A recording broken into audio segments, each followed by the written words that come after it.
Can I work on it for the birthday stuff? Yeah, it's gonna be that's gonna be the thing. Tiki, work on it, Tiki. How are you?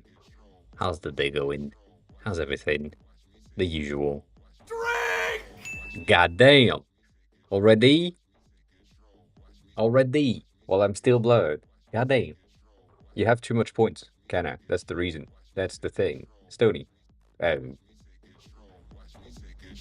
I forgot if you say Dunker as well, or if it's just something else, but thank you, appreciate it.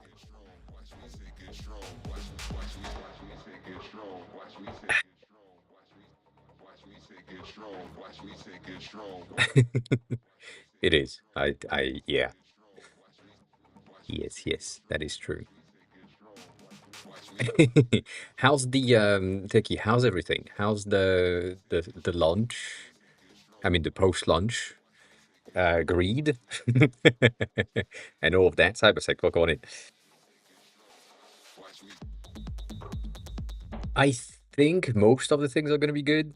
The hair is crazy. I Today is just I have so much bounce in the back, so my curls are just like right here, but all the stuff at the top is just flat, which is absolutely disgusting. Cat, well, come on in, cat. How are you? How's the day going? How's everything? Things are broken. Things are fixed, and yeah, that's good news. That is good news, I think. I think that's a pretty good news. It does. My ass bounce when I walk. Yes. Yes, it does. Yes, it does. So we have news. What else? I'm sure it will at some point. Based on the amount of workouts you've done, I'm sure it will.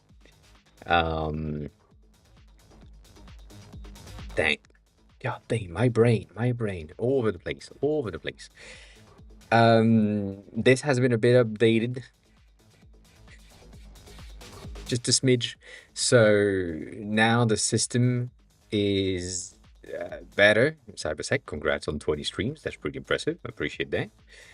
Also, that drop looks to be very much centered. I I'm impressed. I'm impressed. Like you dropped right there. I, congrats. Apparently today is a winning day, so please just drop. Everyone needs to drop now. That's the thing. So this has been updated, kinda. We have better recommendation system. It was kind of broken. It used to basically recommend things that you have placed on the not for me section. So all of the not for me perfumes are things that you have, and you're like, I don't know if I like it right now, or every time that I've tried it, I was like, not necessarily good right now. So let me postpone a test for like 150 days, roughly. So 6 months. That's the idea. So half a year, so that you end up in a very totally different season, and you can try it again and see if it works for you or not. So that has been updated.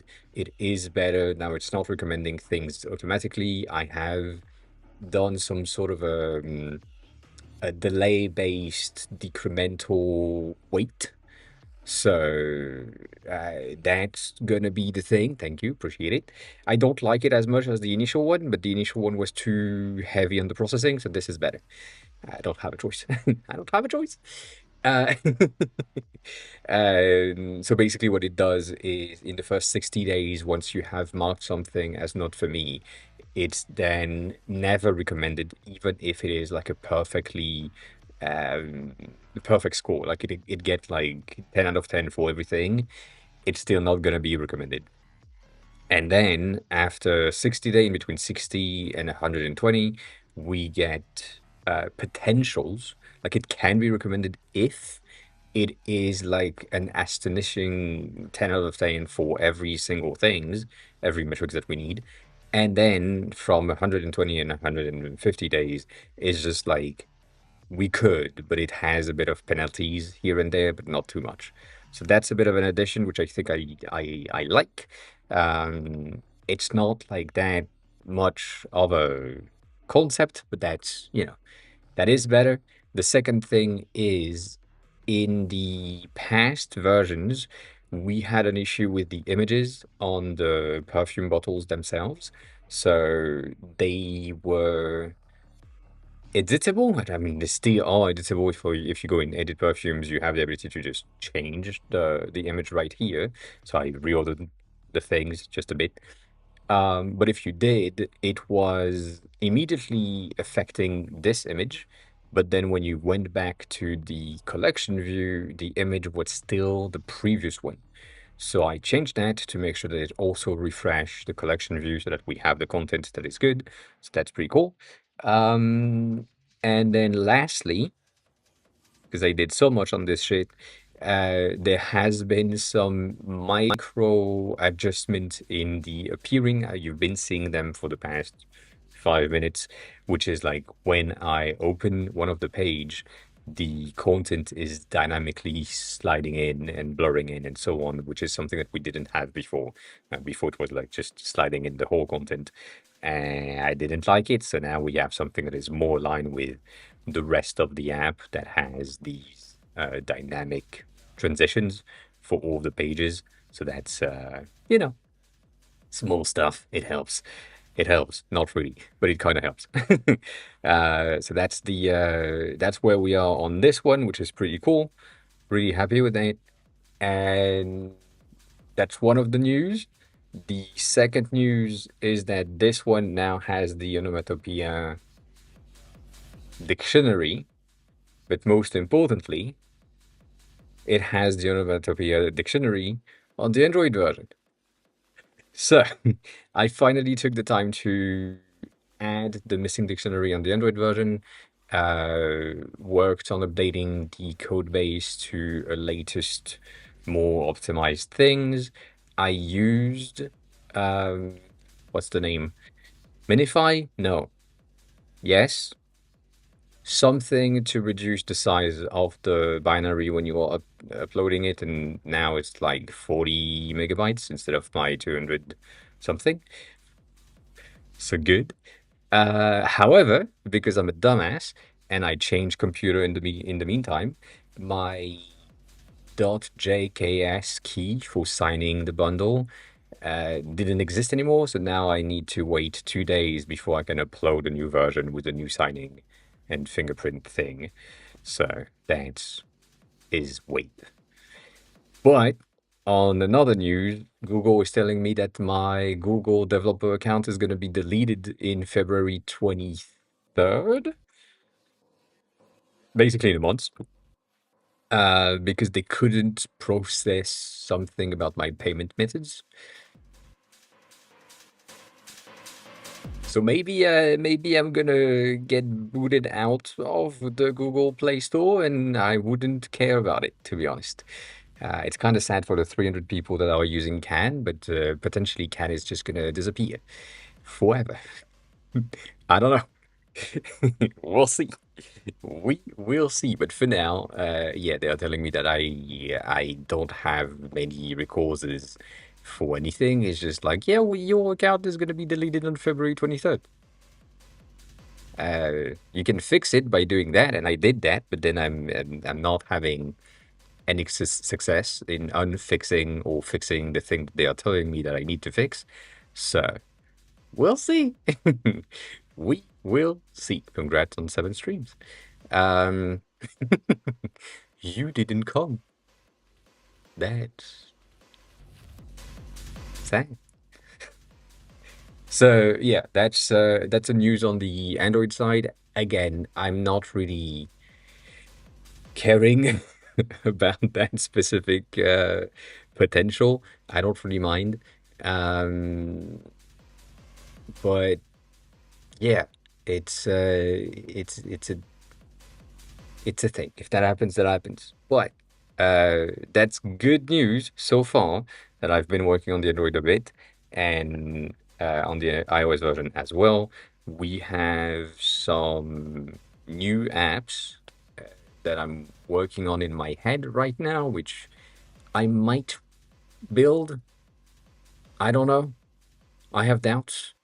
Thank you. Work on it, you know. How's the day going? How's everything? How's the preparation?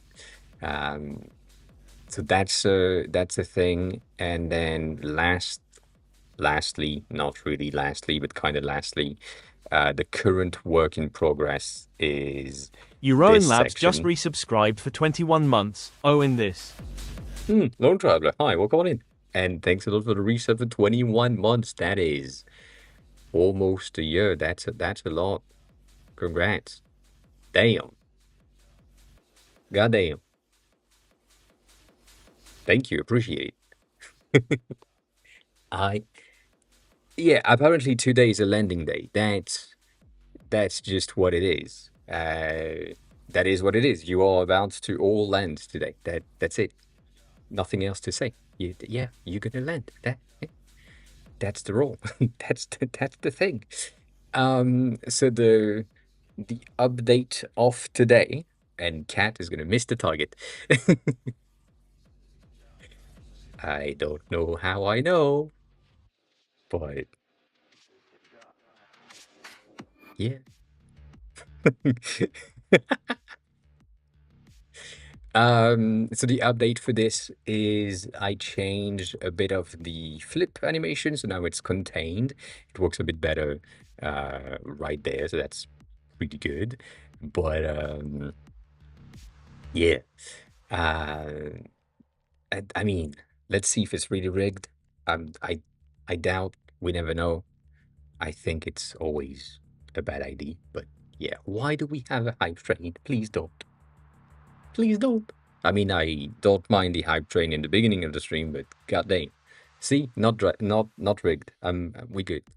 We good. All good. Atakan, hi, welcome on in. How was the travel? Did you travel? You did travel, or was it this week? I forgot. Welcome on in, and thank you for the happy anniversary. So now we have a bit of a better things right here. And that right here, Chris, welcome in. We have, and I'm planning on this to be working well, but we'll see how that is gonna work. So, we talked about it. I wanted this, so now we have potentials. Potential. OC is original content. Usually. Usually that's the thing. That's what is referred as OC. So now we have the ability to just get in there and say that we want a radius of 25 for some reason. Not really a good idea, but we have a radius of 25. We can define that this is a 1.25 instead. I remember that someone, original character, yes, someone asked, could we have something really sharp? Then now you would have the ability to get something really sharp in your themes. You can change the stroke styles, and so on. The only thing that I'm not sure about right now, and I'm trying to make sure that it's not this, is currently it is some sort of an OKLCH situation, which means that it's going to be a bit complex for most people to figure out. But this is something that will probably take an Xcode at some point. So that's a good thing. You have the shadows, which this is going to need some sort of a shadow-based system, not this. This is shit. And then we have all of the other things, the icons, typography, so you would be able to change like the font title and the sizes and so on. So that's the idea. We will see when that happens. Right now, everything is shit. Don't worry about it. But we have a base, and the base is okay. You know, it's an okay base. So yeah, we'll see. We'll see when that happens. One of the things that I added in there is also the fact that this thing is not syncing until you move out of the way with the theming so that it doesn't just do sync every time that you change something. So yeah. It is -10. God damn. Sorry, I just read that. Well, congrats on landing and not freezing, but goddamn. It must be a bit of a switch for you from Turkey to -10.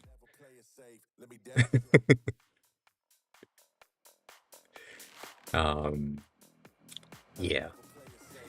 Don't you have the basic stuff, Kat? Isn't that a thing for you?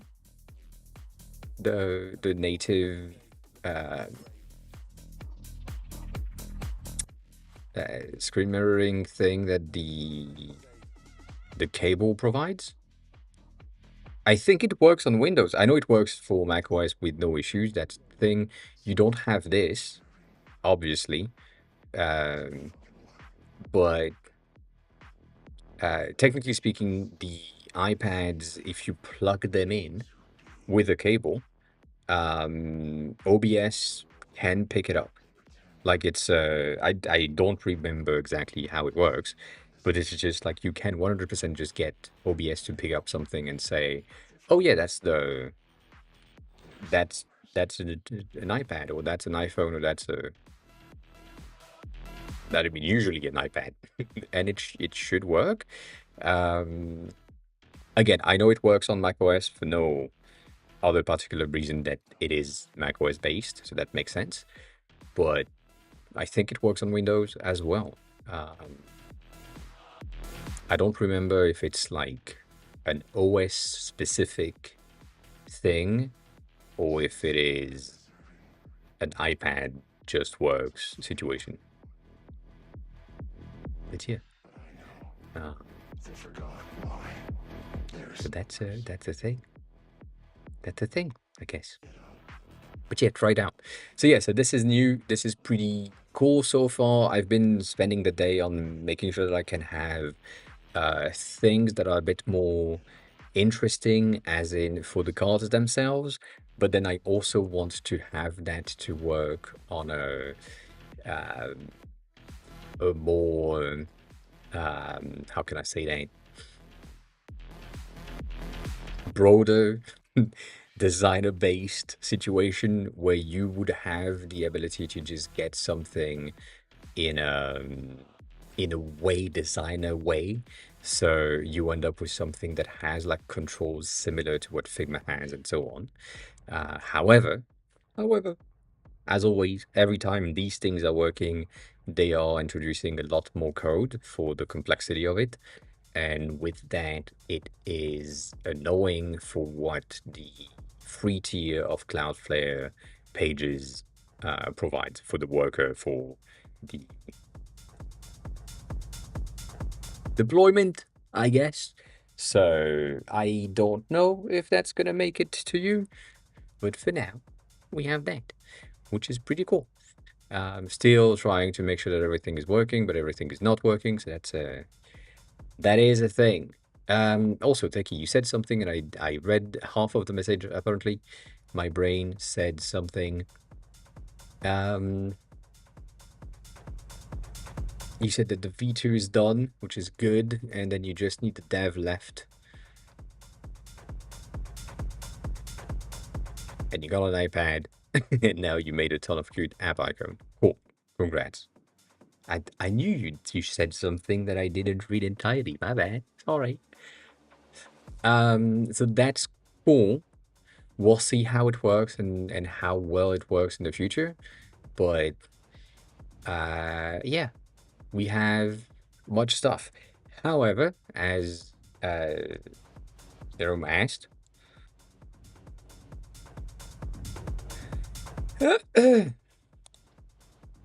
I currently is still zero. Still zero. Welcome on in. How are you? How's the day going? So, yeah, it's going slow, which is fine, but I mean, we are gaining users. We technically have more users than this, but we do have, like, this is the active users, the things that Clerk is reporting, so it's the users that count. As always, the, like, the threshold is on the paying users, so, eh, eh. Um, so yeah, that's eh. I don't really care, to be honest. Again, personally speaking, it doesn't affect me. I spend the money that I spent. If the thing survives, good. If it doesn't, good. Doesn't change shit. So I wish it survives, but we never know with these. Um, we never know. We will see. I also added this. I think I didn't talk about that. I added the Spotify playlists and the Spotify song artist playlists and albums cards. So now you have these things that are linked to Spotify directly, which is pretty cool. However, they do not uh, they do not provide playing music, which is annoying. So it shows things like when you're here, and let's say I'm going to be in the minimal things, you have the play button, but the play button is going to like not play anything, and that's a bit of a pain in the ass. No, I use Spotify OEmbed thing. um but yeah, the Spotify API is not available right now. That's the thing that is pissing me off the most. It's like you can't create a new app, so you can't have like an access token and so on. So I'm just relying on whatever Spotify is giving me as a this is an HTML link and that's what you get. So we'll see. I don't know. Um,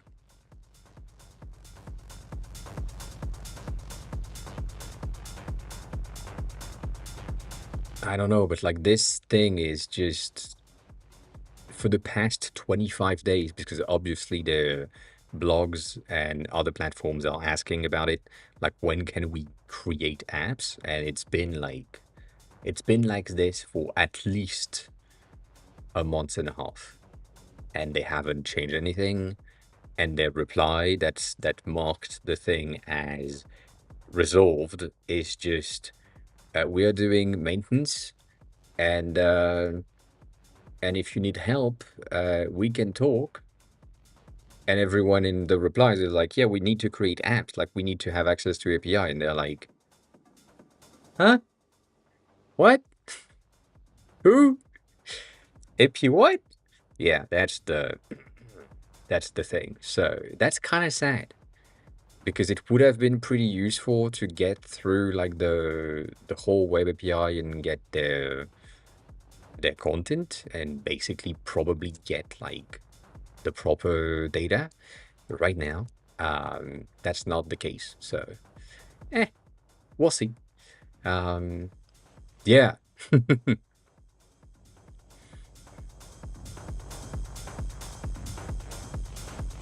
congrats on that. Yeah, I wish that was a thing, but I mean, we'll see. At the end of the day, it's not much. It's just like I get most of the information that I need to get from the worker, so that I'm getting like the preview, the things, the proper URL understanding. So if it's a playlist, it's a different type of rendering and so on. Once I have more, I'll see. But I forgot about Last.fm, so I might just check it out and have a look because it might be good. It might be good. Um, but yeah, uh, the thing that is also feasible. Yeah. Feasible is that technically speaking, I can have an iframe, and the iframe of Spotify is providing exactly what we need in terms of the output. So let me just go there. For example, you have in the share, you have the embed playlist thing, which will provide this as a preview, and that's fine. It works pretty well in my massive card, like the large format, that works. But then for anything else, and that plays songs if you're logged in and your browser know that you're logged in and so on. So that's an option. The thing is, if I go into a song specifically, for example, the not that, the preview is fine, but then when I'm embedding it or iframing it, there is a bottom section that is white for some reason, and I don't understand why. It's just like 24 pixels at the bottom that are pure white. And I think this is just for the sake of like their design styles and the thing that they want, but it's just fucking annoying. So I don't know. I don't know. But they have like multiple options, and that's like their max height, and that's the reason. But goddamn, it's a bit of a it's a bit of a pain. But you know, it's something that I could use. The thing is, I can't restyle it, which makes absolutely no sense.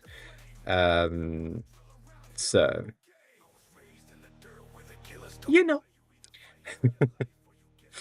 um, so you can connect to PC, but I'm still figuring out capture the iPad screen. You should be able to. Again, the that for me, it's basically a camera capture, and it's anything once it's plugged in, it's gonna appear here. These two are like the cameras for continuity cameras and so on. This is something from macOS. You probably don't have access to that, but this one is only available when it's plugged in. And so I know that for the iPad, it's basically the same thing. You just need to plug it in while um, OBS is running, or the other way around. Sometimes you need to plug it in and then launch OBS so that it can pick it up. It depends on the day, and I don't really know, but it's a camera capture, um, or device capture, and that should be in there inside of OBS for you, I think.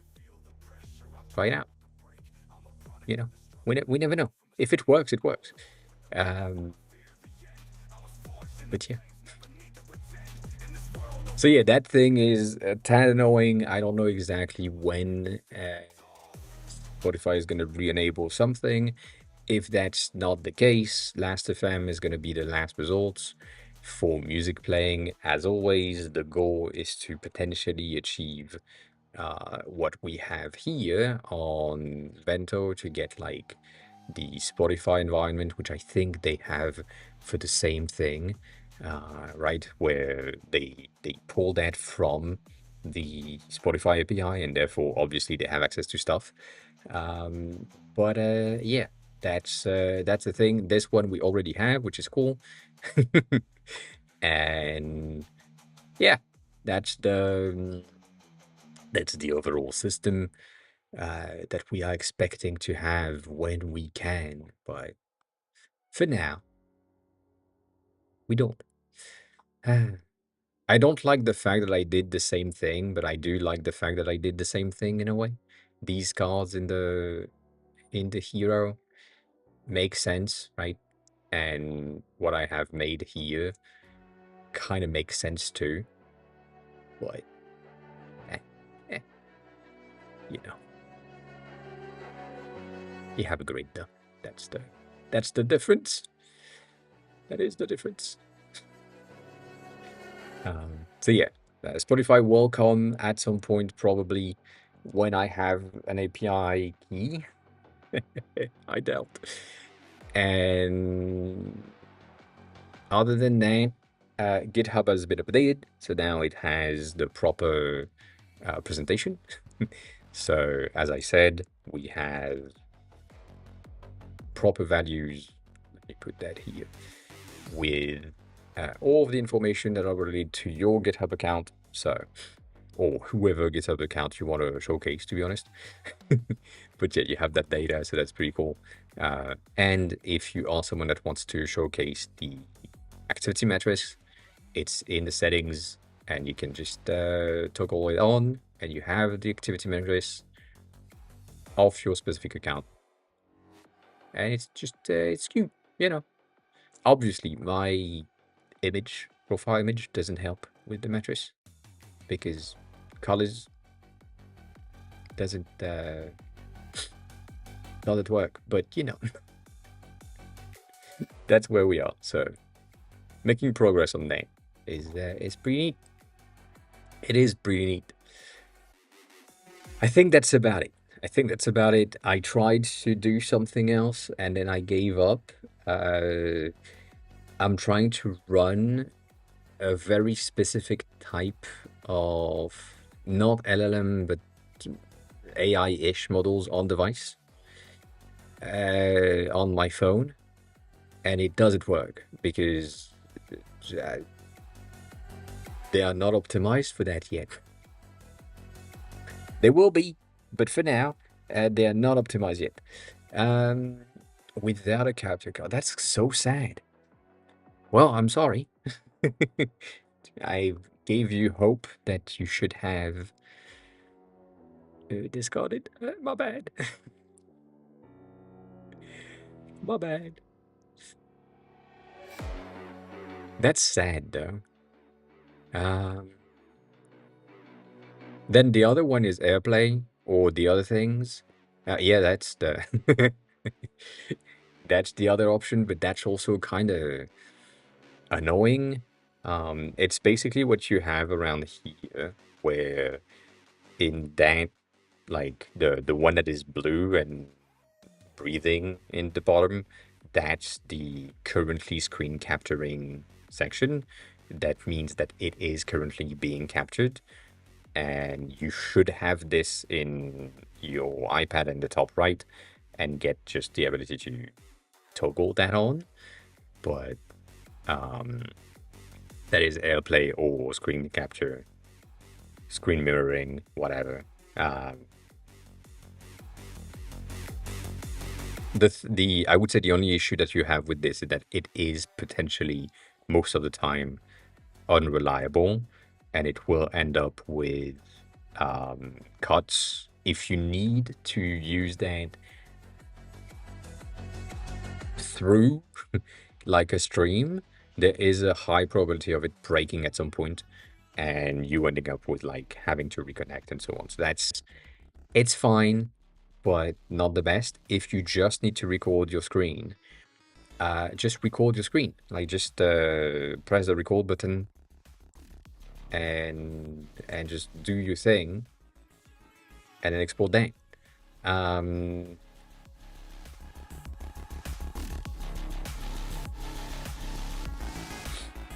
You want to monitor your work on a bigger screen, I'm guessing.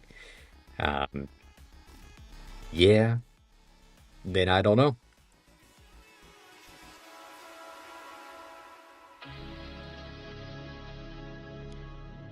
That seems like something I know. Yeah, I don't think this is a good ID. It's not a bad ID, but I don't I don't think this is a good ID for cats specifically.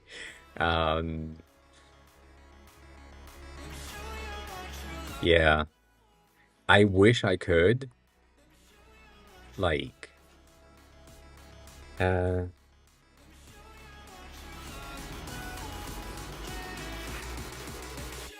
Air server is the one that I remember potentially using. So I remember that, but the thing is, this is a paid app, if I remember correctly. There is something about the like you get a timestamp, or not a timestamp, a watermark somewhere on top of it, which doesn't make any sense. Also, I'm on the wrong screen again. Um, but yeah, you get it for 30 days, which is really sad. Um, but our server is the one that I remember. Uh, so that's a thing. And then you have Dan, apparently, which is free AirPlay to your Windows PC. You know, maybe. But then again, this is a GitHub thing, and nah, there is one on the Windows Store. Interesting. If that works, why not? But there is probably like options. Um,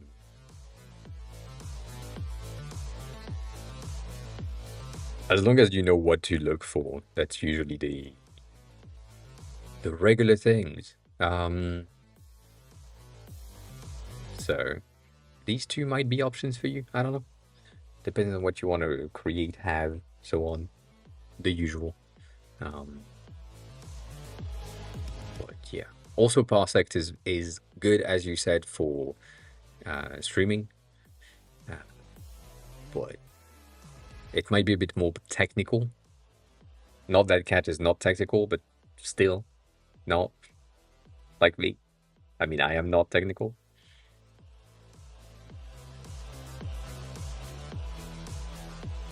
Yeah, that's why I'm saying like the easiest way is usually something like shit like this that would be um, done in one click and that's it. Um, and based on that, like comment that is just like, oh yeah, it's good for window capture on OBS. So if you wanted to have that, and it's on the Windows Store, so it might be some sort of safe. Some sort of safe, not too much safe, but kind of depends. We never know. We never know. But yeah, that is overall where we are, and that's pretty cool. Even though we don't have any revenue, which is fine. I don't care. But yeah, the issue that I have with the air server that is like $7 a month is the fact that uh, it is not running on their end. Like it's not something that just runs for them. Um, it's just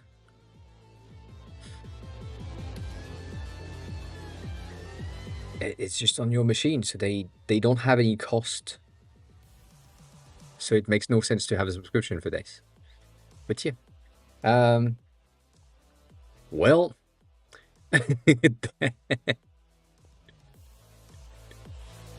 that's crazy.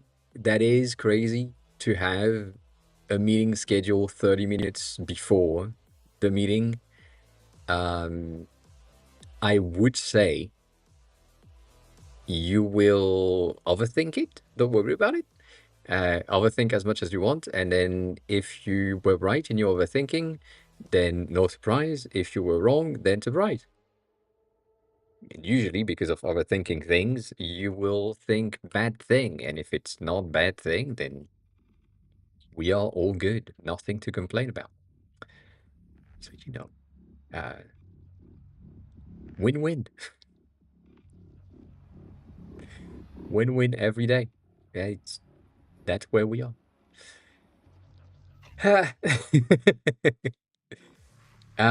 I feel like I have something that I had in my head that I just don't have said yet. Oh yeah, that.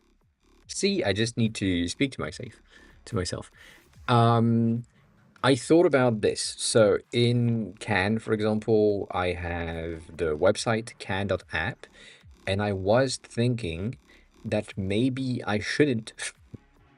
I mean, not anymore now that's paid. I paid for the domain and so on.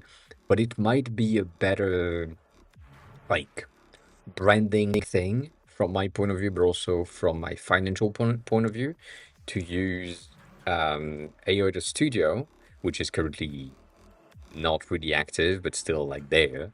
And because these apps are under the umbrella of the company itself, I could just have can.aoi.studio, perfume.aoi.studio as subdomains to share my work in a way that is a free domain and pretty good overall, I think. So if that was the case, I might do that at some point. I don't know. Not for these two specifically, like Perfume and Can already have domains paid for the next 10 years. Technically 9 for Can, but yeah. I'm buying domains for 10 years every time. I don't care. So, you know, um, for the new apps, I might do that, even though I didn't do that, but yeah, we'll see. We'll see. That's just an ID. I don't know if it's a good idea or not a good ID, but it's an ID, and I had that ID, and I know that you are more dev than me, and therefore you may have better judgment when it comes to domain and subdomain usage. So that's the thing. Oh yeah, I did that. Brace yourself. I've created something weird. All right, cool. So, um, we know now of us being in the tech environment, not devs, still not a dev, but in the dev environment, that AI and LLMs, agents, things are currently browsing the web for the users. And I decided to embed something in each and every profile that is created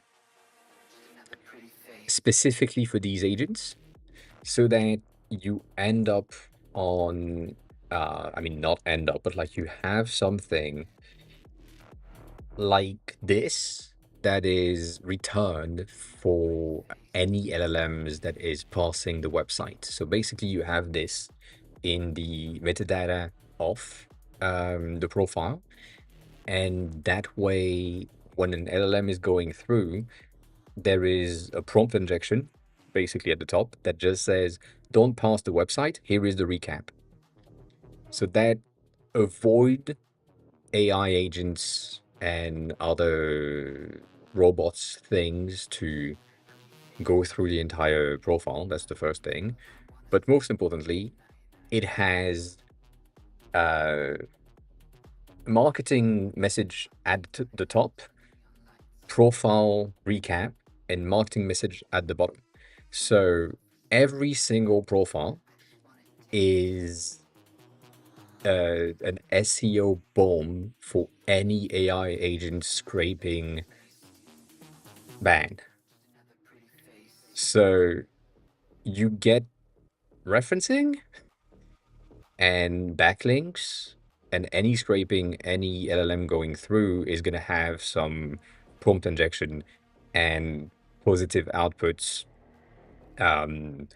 like good SEO of Linktree alternative, Bento alternative, and so on in their response. And because these things are getting trained on the amount of time they see the same thing, like SEO based stuff, if I get 1,000 users, it means that I have 1,000 pages providing the marketing message. If I get 10,000 users, I'm getting 10,000 pages that are referenced on Google Analytics and so on that are giving the marketing message. We'll see if that works. I doubt it. But it's something that could work, and that is coming from the readme.llm ID framework thing that I saw like a while ago. But it's basically going or implying the same system of, we know that an LLM has a bit of a hard time reading code bases. and therefore we are providing a .llm file that is set up like a markdown file, and you have all of the information regarding the code base, the thing that the package is doing, and so on. So what I'm providing is basically the same thing, but for the website, so that any AI agent scraping something get that recaps and therefore discard the rest. Um, so we'll see. We'll see if that's a good idea. But yeah, and the content is very, very simple. That's one of the reasons why I kind of like it. Um, it doesn't really have anything in it other than um, like your links. So you have like, here is the title, subtitle, the current URL that you are on, the handle if it's necessary, the profile picture if you needed to get like that as a as an endpoint for some fucking reason. But you know, all of that is in there, just the links, what they are linked with or to. And yeah, it's very simple. I think it's enough, but at least you have like an output that helps. But yeah, marketing things at the top, at the bottom. We'll see. We'll see. I'm betting on that to be potentially a good thing. Um, and it's also something that will be or is generated on the fly. So anyone right now, like if I go on Stony's things, it's getting generated automatically. And you do, yes. You do have to learn Latvian now that you're here. So, you know, it's I think it's a good compromise of content and creation. So we'll see. You know what? I don't think I know how Latvian sound. Um, I don't think I have any idea of the Latvian language. Uh, or maybe I do, but it's because it's a different name in French.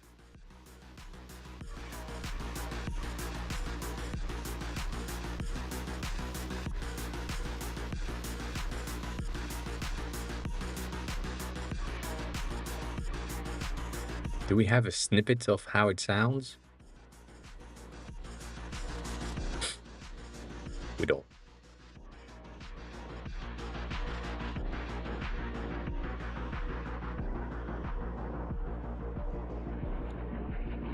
Yeah, but that's you speaking English there. That's not.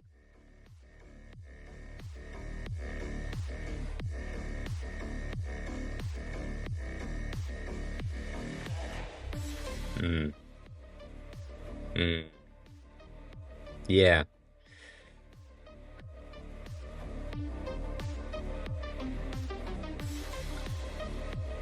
I wouldn't be able to speak it. I would be able to roughly understand uh, some stuff if the person speaks slowly.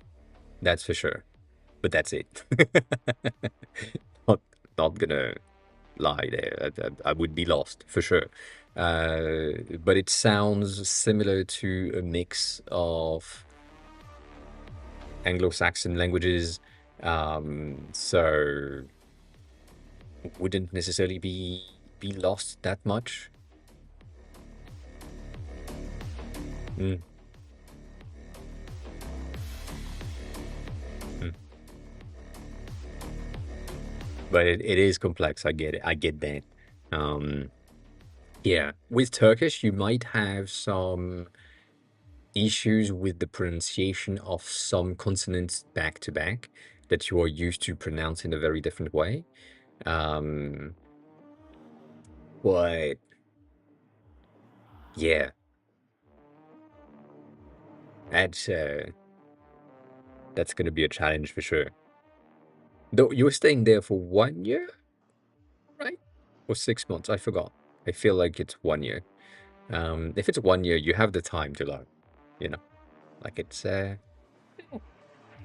take time anyways. Um, and then the good thing is as soon as you are till June, so 6 months. um, the good thing, I mean, good thing, debatable, but the good thing is that once you have the language that is here and you have understood it, Estonian and Lithuanian probably have some similarities here and there.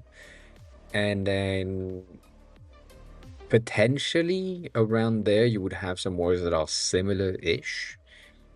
And so you may be able to unlock like Svenska, Finnish, Estonian, Lithuanian as potential understanding because they are like close by. My personal understanding as well, like French and Belgian, it's French with an accent, so I'm fine with it. Uh, German is more complex but understandable at times, depending on the speed and on how much I'm focusing on what is written on the fucking paper. So that's okay. The Swiss is okay at times because it's like French-ish sometimes. Italian, same thing. I can listen to it and I can read it and kind of understand the concept. Same thing for Spanish. So once you have something that is either one of the base or close to one of the base of other languages, you will unlock other stuff. So for you being here, you might unlock some of these, and that's not a bad idea. Um, welcome to here as well. We do the same thing. Everything is gendered in France, uh, which is annoying. Like this is feminine. Uh, this is a trackpad. It is masculine. This is uh, this is masculine. This is feminine. So a key is feminine. A keychain is masculine. It's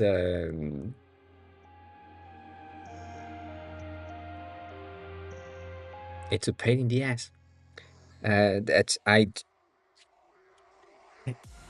And the thing is, the fun stuff, at least from me as someone that has tried to explain and teach French to other Japanese people that I've been with, it is that there is no reason. uh, and there is no way of knowing. It's just you need to know. And you will know by simply practicing. And that's it. Like, it's just you don't have a choice. It's it it's a mouse, it is feminine, and that's it.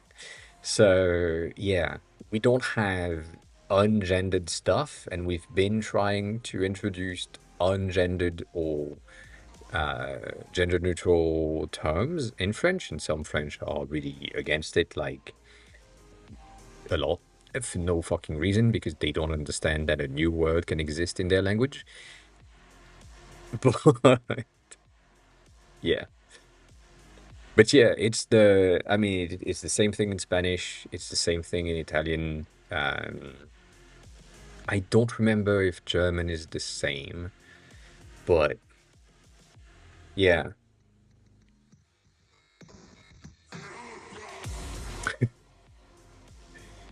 The thing that I like about Japanese is that we don't, same thing, we don't really have gendered word. We have different word for different genders, which I know sounds like the opposite, but it is the same. So there are things that are usually coded as specific genders, even though they are not, but they are just coded for that, and that's it. So, uh, way of speaking, like for example, I speak like a girl in Japanese because my training has been proper Japanese, and I'm using most of the girly-ish traits, I guess, when I'm speaking.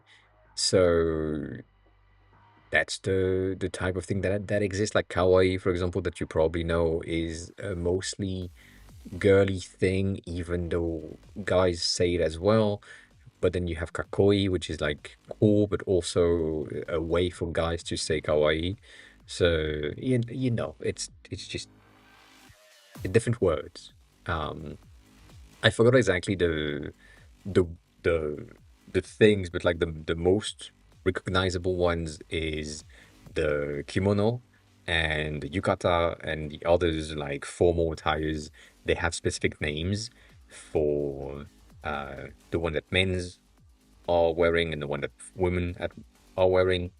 So it's not like a gender thing. Whereas in French, this is a bottle. A bottle is feminine.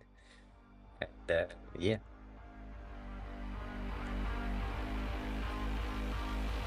The water inside is feminine. The bottle cap is masculine. I don't know why. So yeah, I mean, good luck on that. Uh, yeah, bottle is bottle, but bottle is feminine, and it's a hard thing for a lot of people, and I get it. To be honest, uh, it would be hard for me too if I wasn't born with it. Um, Also, why would you learn French? Ugh. I didn't have a choice. If I had a choice, I would have chosen not to. Um, exactly. I would have chosen not to speak any French because you know. I mean, I did the same thing. I took Latin and Greek as a language learning in school because I needed more grades, better output because it was 3 points. So I tried, and it was hard, and I almost didn't pass. In the end, they said, "Oh yeah, they tried to do more things, and that's why they were like stretched thin, and it was complicated for them to have all the points everywhere. So we're still gonna let them pass." And then I failed the next class. uh, it was a waste of my time. It was a waste of my time. I wish I didn't, but now I have a better understanding of the regular etymology. That is the word. So yeah, etymology of words is really interesting and important for the French language. You know exactly, um, you know,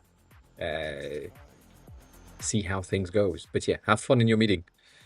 Be scared. See you soon. Um, well, welcome back. One gets in a meeting, the other one gets out of meetings. It's cool. How did you, Jerome? I think I know the answer, but we never know. Uh, have you taken a bit of time on the gardening things? Hmm? Hmm? Hmm? On the thinking? Um, I am in the thinking section right now, making sure that stuff arrives. Um, good, good, good, good. So far, we've had like a lot of things happening in terms of creation, but um,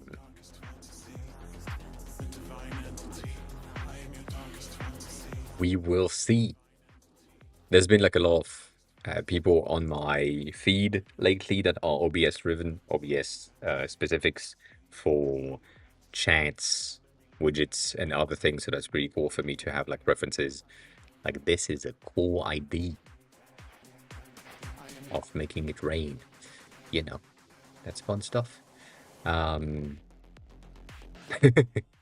good, good. Um,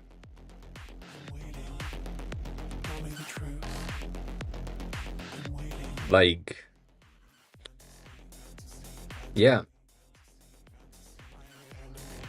that's a cool effect, and also it's very apparently very simple. So let's get out.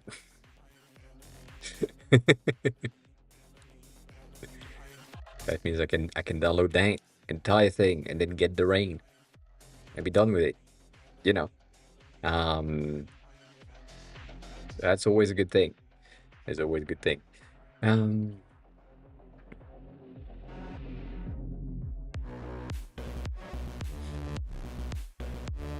hmm.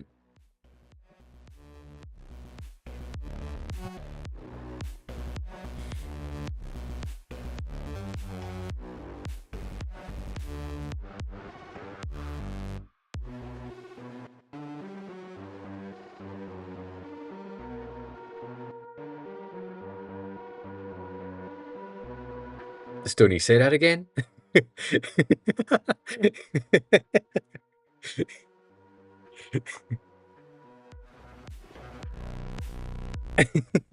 You couldn't follow along with what's up with Can?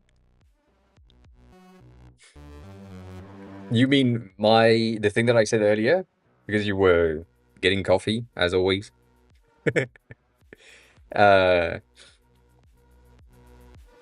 the issue with Can was not Apple. That happens. I mean, you can take a shit. Yeah, that's a true thing. No, the issue is not Apple. The issue is Google. Google is gonna delete my account. That's what they're saying. Let me see if I can just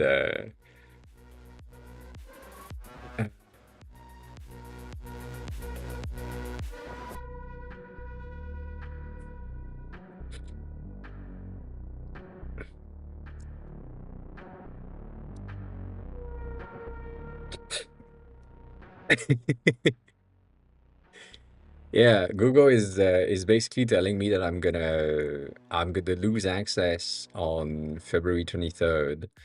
Um, and they don't have much. And when you say view details, there is an how to fix, and they say go to premium profiles and so on.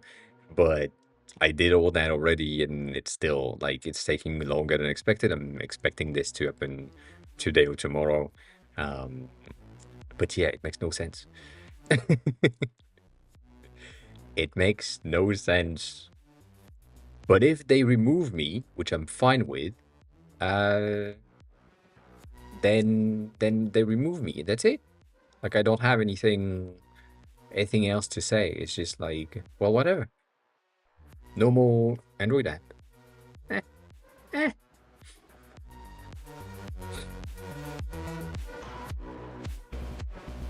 And Attica, do you mean the picture from 5 years ago? Now a bit more, I think. The one in the restaurant? Because if that's the case, that's the one. There's the same picture that is resurfacing every few months. They just had a dinner somewhere, which was business stuff. But yeah. Um,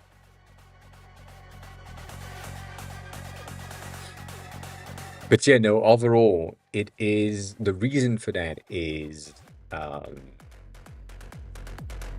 what they are having an issue with is um, they can't send me the money that they owe me, and therefore, in order to not give me the money that they owe me, they will decide to delete my account so that they can save that little amount of money that they owe me. So there's that.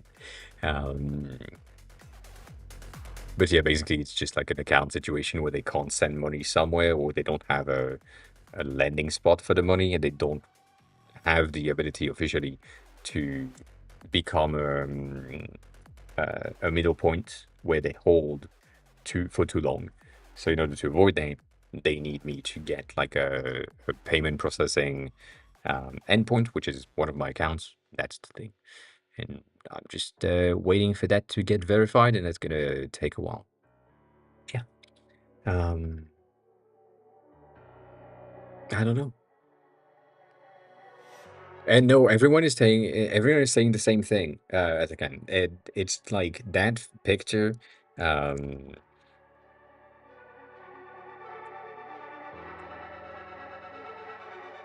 um,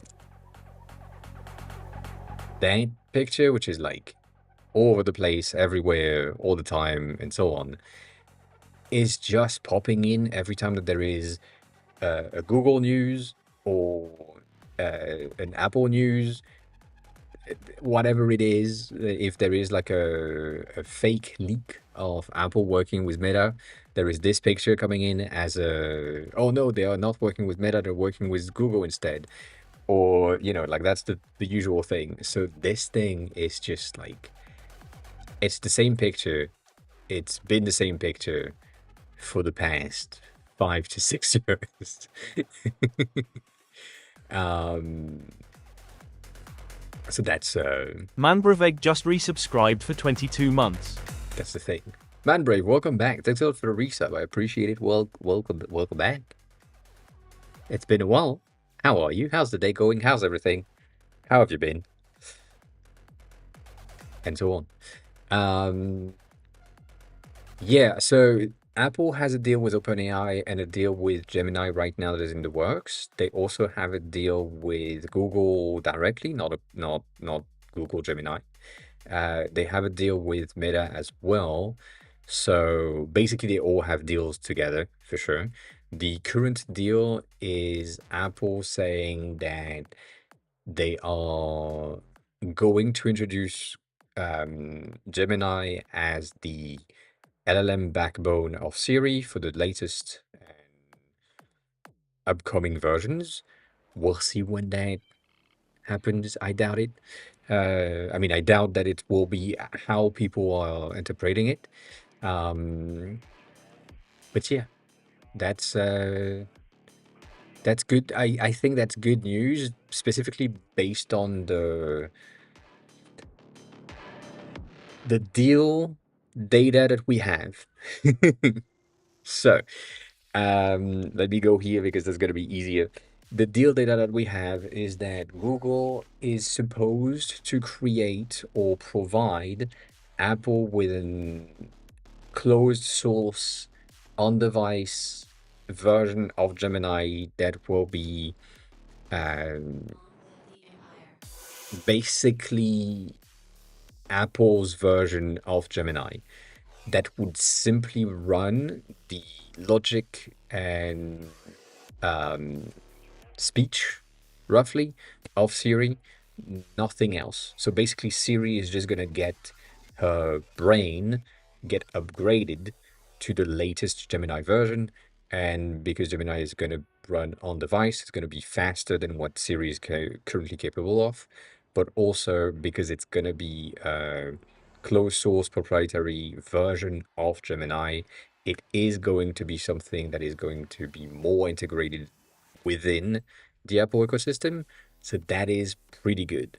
The current deal with OpenAI is that current version of Siri is defaulting to searching through ChatGPT instead. That's what's happening. So if you have an iPhone, you use the Siri trigger, and you ask a question that is not necessarily good, or that Siri cannot reply to right away, it's going to offload the question to ChatGPT directly, and that's the current state of things. So that's the OpenAI deal. And next year or this year, we don't know yet, with the Google Gemini implementation for the brains, that deal is probably going to die. So we'll see. We will see. Um, but yeah, just going for the 15 once. one of the people from my church going to go them. Well, don't you have like a lot of snow right now, Manbrave? Isn't that what's happening? And the reason why people are not covering their shifts is because they can't. Isn't that the case? Uh, um, I don't know if it's going to reject the play music on Spotify, but I'm guessing yes. I'm guessing it's going to be based on my understanding. Also, my data and my information are limited compared to some people that are closer to me, obviously. But most of the things are going to be like the same way. So if you are someone that is playing on Spotify, then you may have some issues with it. If you're someone that is playing with Apple Music, then it might be good. We never know. Um,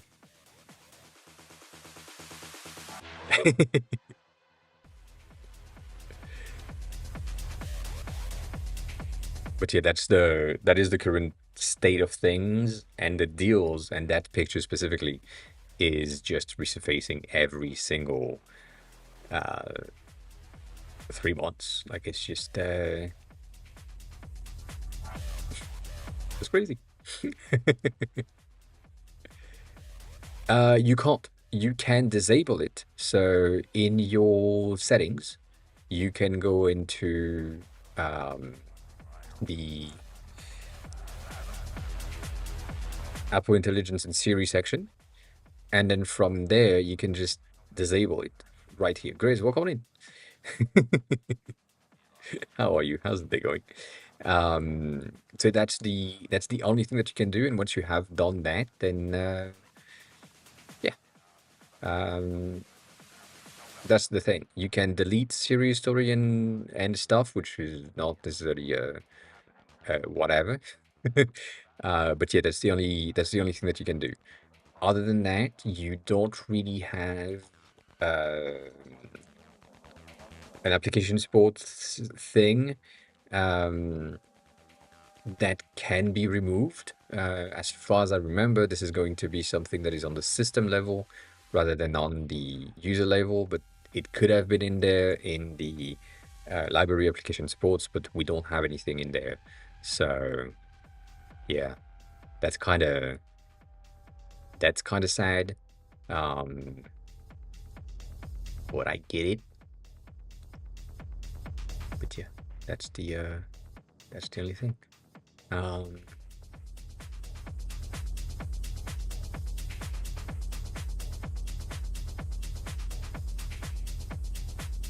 Also, Manbrave, this is the right mindset to have. This is not your problem. This is your boss's problem. You don't care about it. It's fine. It's fine. And yes, Grizz, I do agree with that. I do agree with that. It's really not that well implemented. What are the news? You said you have news. What are the news? Um, so yeah, we have like some of these things that have been happening, which is pretty cool. Other than that, not much. That's cool. That's a cool design style. Um, Not that well. What's happening? So yeah, I still didn't do this thing, which um, I think we should probably work on that. But we'll see. We'll see. Um, Congrats. That is good news indeed. That is good news indeed. Are you? Do you know how many steps they have in their whole system? Like you may be in the last one, you may be in the third one of 8. You know, do you know where you are in the process?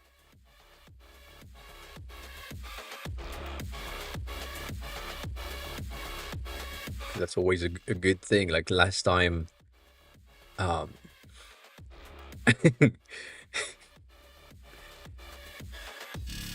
last time I had, this is a while ago now. So yeah, it's been a while, but like basically they said uh I did three-ish interviews, and then at the end of the interview I asked where are we in the process? Like what else do we have to do? And they gave me six other steps that I needed to complete in order to potentially get like an offer. And I was like, well, fuck no. I'm not doing that. And yeah, and I said, well, something else came up and it's more interesting, so I'm gonna have to decline the rest of the process. Yeah, that's another thing that I do. I don't do steps for the sake of steps. So yeah, um,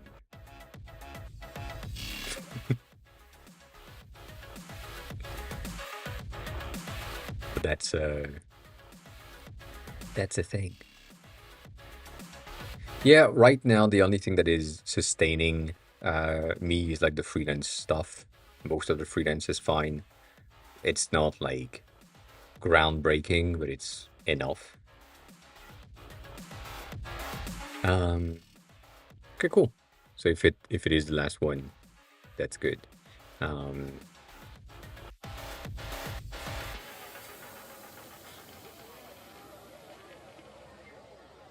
yeah, there was one that was pretty impressive as well. They posted that on Twitter directly. I obviously don't know their names, but I know the profile picture that they have. Like it's one of the orange profile picture. They basically posted um, like uh, the job opening, and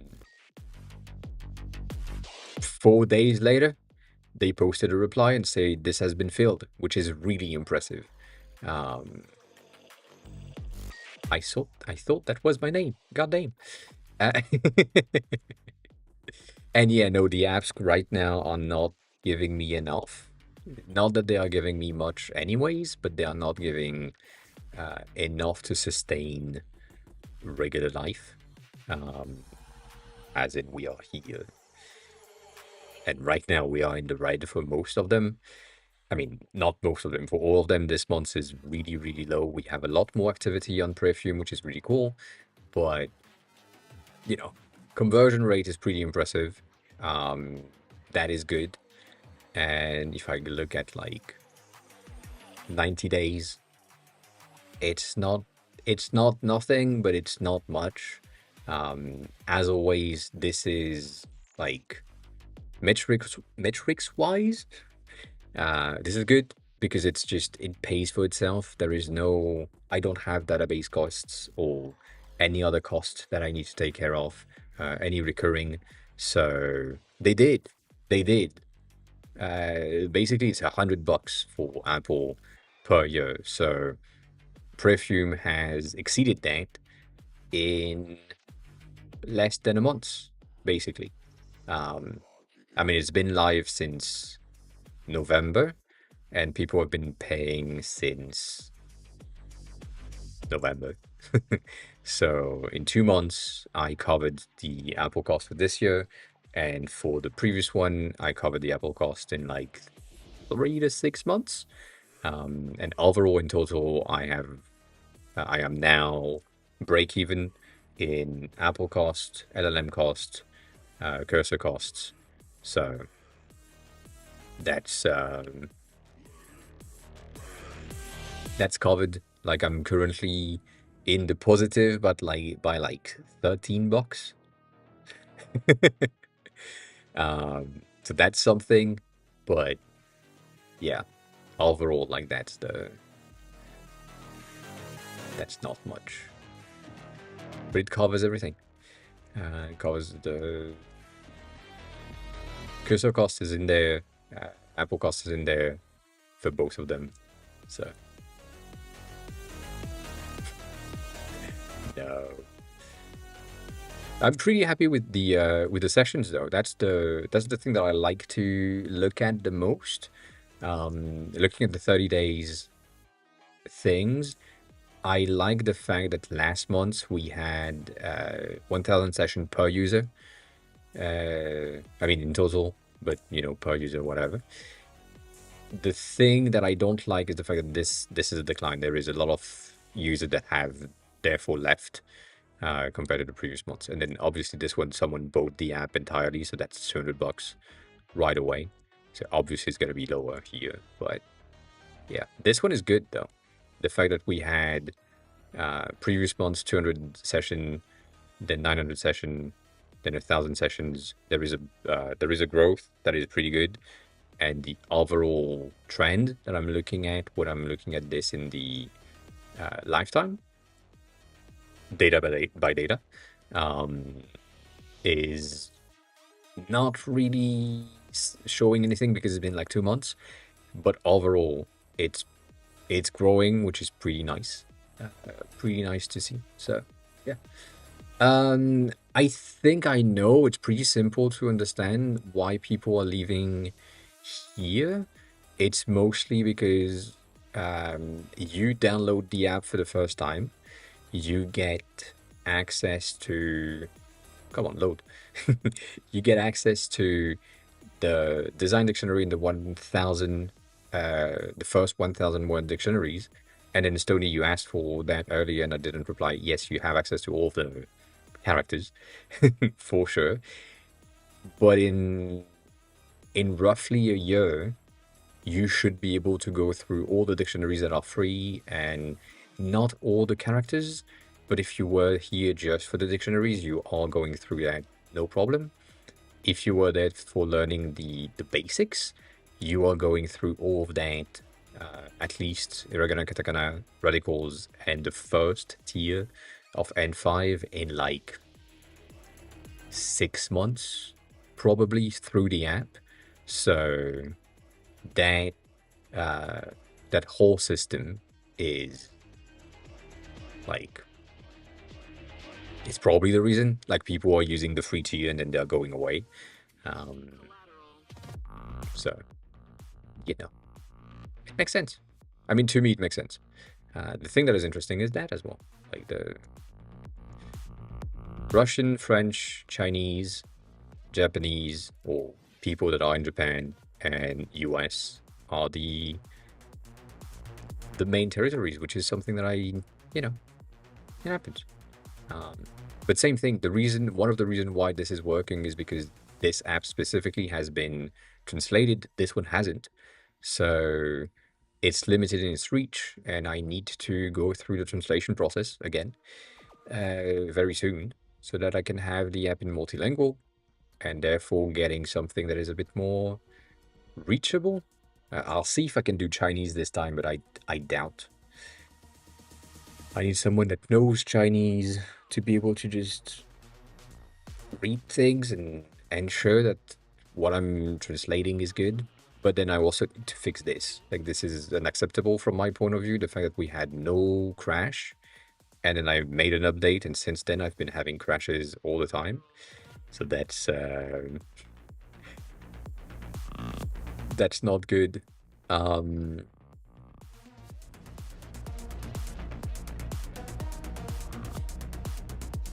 But yeah, overall, you know,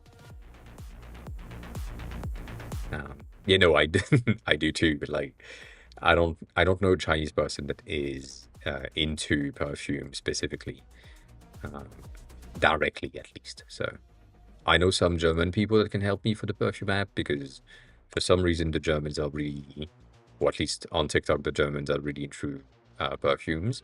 That's a good thing. But yeah, I do like this though. This is a crazy number, by the way. I'm gonna say that again. The session per active device is the amount of time that the user is opening the app and doing something in it. 6.5, 6.6 session per day per user on average means that some users are like at 12 and some users are like at 1. That's crazy, but that also means that the system is working and that people are getting in and writing some journaling and so on. So that's really cool. Compared to Can, where the average is 2.9, that means that most people are doing a session in the morning, a session at midday, and a session in the evening. That's that's lower, but also it's pretty impressive as well because most people learning languages are not doing multiple sessions per day, but they are right here. And also, I'm seeing this right there. That pisses me off. that that growth in crashes. Uh, uh, but this is cool. I didn't know that we passed the 3,000 download in total. So, eh. um, so that's cool. Metrics are pretty good for something that I'm not like touching. I'm really happy with the outputs. Uh, Not that it's good metrics, but it's good enough metrics for my stuff. The fun stuff, you can see the spike right here. That big ass spike is um, the Reddit post from last month.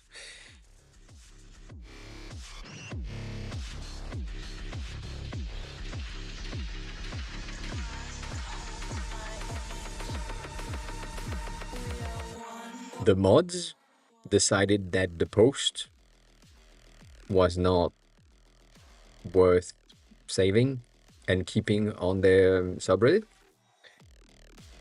And what I love about this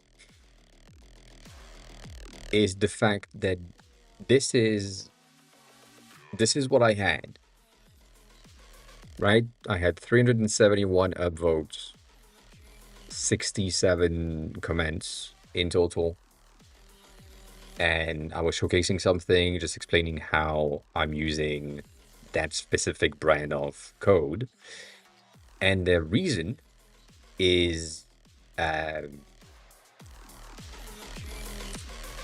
I didn't showcase the source code, which I did. I explained how to use the liquid glass thing, which was the main point of the fucking post, but whatever. What I like about it is this. Every other post have like 6 vote, um, 10 vote, 17 vote. This one is a massive one, 68 votes, a vote at least. But anything in there, anything in this Reddit threads and channel is like they have no success, they have no interest. People are just bored and they don't want to interact with any of the posts that are in there. And then I come in, I drop something, people are like, fuck, that's amazing. Everyone is upvoting it, and the mods are like, get out. So that's fun.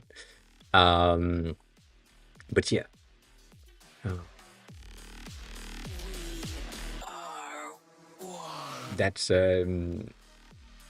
that's a fun thing from my point of view as someone that is external. Obviously, I'm seeing this and I'm like, God damn, the mods are really not there to make sure that their Reddit subreddit things is successful. It's just like, yeah, whatever. And it's not even a thing with like the time at which I posted the thing because I like it's just yeah, there hasn't been any successful post in the past months or so. So, I mean, not as successful. Not that I'm patting myself on the back, but still, it's pretty impressive. So we'll see. We'll see. The fact that they took a month before they deleted it is a good news for me because they are slow as fuck, and that means that I can do the same thing next month. and you know, um, I do too. There is a lot of very um, detailed source code things. Like most of the questions are, you know, pretty cool. But then they say must include link to the source code, which is basically the GitHub section. And because I am closed source, obviously that's the reason why they are like complaining. Because I'm not sending that and letting everyone use the app or reuse the thing. So yeah, if I was to create like a, a free open GitHub with all of the navigation experimentation that I've done, then maybe that would work for them. Like if I had like a GitHub source, but like it's at this point, um, I mean there is plenty without. That's the thing. There is a lot without. Um, I think the most common one is just people asking questions, and that's it. But you know, at the end of the day, does it matter? It doesn't matter. It helped. It helped with visibility, which is pretty cool. I'll see where else I can post. Like there is the iOS dev thing, the iOS apps as well.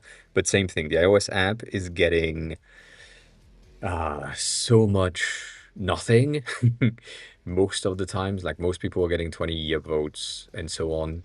So there are some outliers at like 100, but that's about it. So we'll see. I just need to post there most, and that pissed me off because I don't have the brain for Reddit. Reddit is just like a waste of time. I'd rather be here. But yeah, nonetheless, this is good metrics from my point of view, like on a lifetime thing. And then on this one for like 2 months, it's pretty neat. It's pretty neat. Covers everything in no time. So we'll see. I just know that I will have cost for cursor in 2.5 months, 3 months. So that is going to offset stuff, but based on the the trend and the speed at which people are upgrading, I feel like potentially it's going to be successful or successful enough. But yeah, October 22 is the first day, which is crazy to have like one buy on the first day. But yeah, um, we'll see nonetheless. So yeah, that's where we are, Grizz, for the numbers stuff. And Stony, for the Android version, yes, you should have access to everything except the additional dictionaries. Like everything is in the free tier except the dictionaries. The rest is just limited by the amount of lives you have on a daily basis. So yeah, as we said many times, the goal isn't to make money. The goal is to create a product that is good enough that people enjoy, and then if it makes money, cool. If it doesn't, I don't care. If I was using something like I said that last week. If I was using something like a database, um, a server thing that was like monthly or yearly cost, then I would have to make money, and that would implies ads, forced subscription kind of thing. Like you have 7 days to try the app or whatever, which I hate doing, but like that's the different mindset for different outputs and outcomes when it comes to apps and content creation. So that's the thing. I need to pee 1 second.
Anyways, right then, hi, welcome back. How are you? How's the day going? How have you been? How's everything? It has been a bit. Has been a bit. Um, I am pretty good. I'm a bit tired. For some reason, in the past few days, I've been having some issues falling asleep. But other than that, we it is. Goddamn.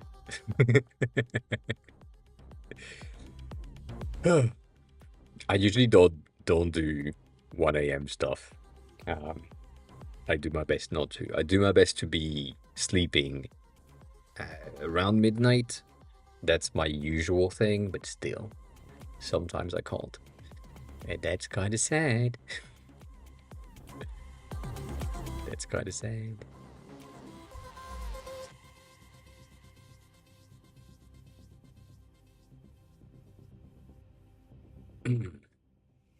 We need to fix that. I need to figure out what we can do with this, but I don't right now without like a browserless thing. I can't do anything. Gas space. Hi, welcome on in. How are you? How's the day going? Are you in the snow as well? Kinda, I guess. Maybe, probably. At this point, the storm is on your ends. Yeah. I saw. I don't remember if it was around here or if it was on Threads, but I saw someone with a snow plower, howler, whatever, an automated snow machine thing, like a robot vacuum. And the time it took to clean out the driveway, basically when it finished, there was as much snow back on the driveway. Um, and yeah, that makes no sense.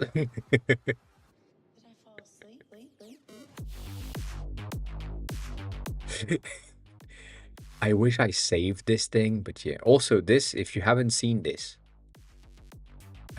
Chris, by the way, if you're looking, this is one of the most fun node editor thing we have seen in a while.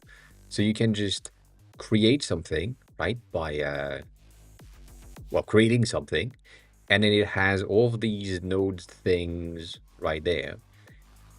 It has sound effects, which are so good, and then you can create links to others, and the links are just so cute, and it works really well. It's really well made.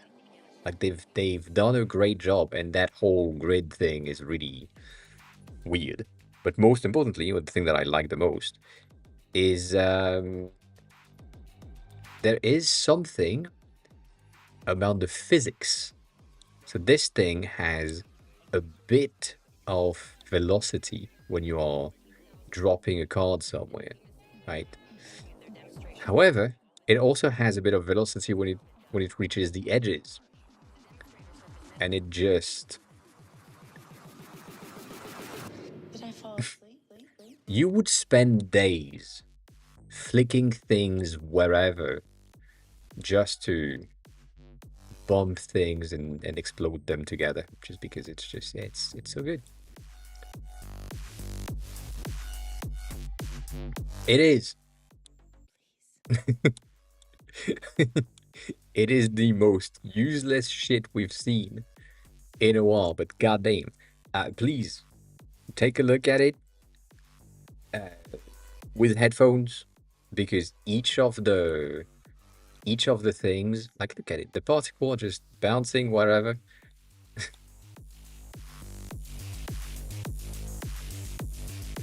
It is so good. So that's the thing. Highly recommend you to just check it out. It's been like updated and changed since it came out the first time. But yeah, it's just so nice. The little clicks are so neat, and yeah, we like it.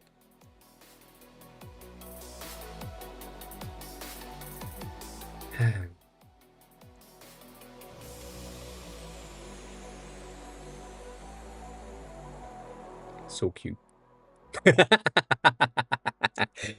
Well, that's not my case. I'm fine with that. But yeah, it does make my fans go out. But yeah, it is really good. They have been doing like a lot of really cool thing, like this one specifically, where you can slice things in two or multiple than like more than two. Um, is really impressive. And yeah, I like it. I like it a lot. I like it a lot. It's a neat thing.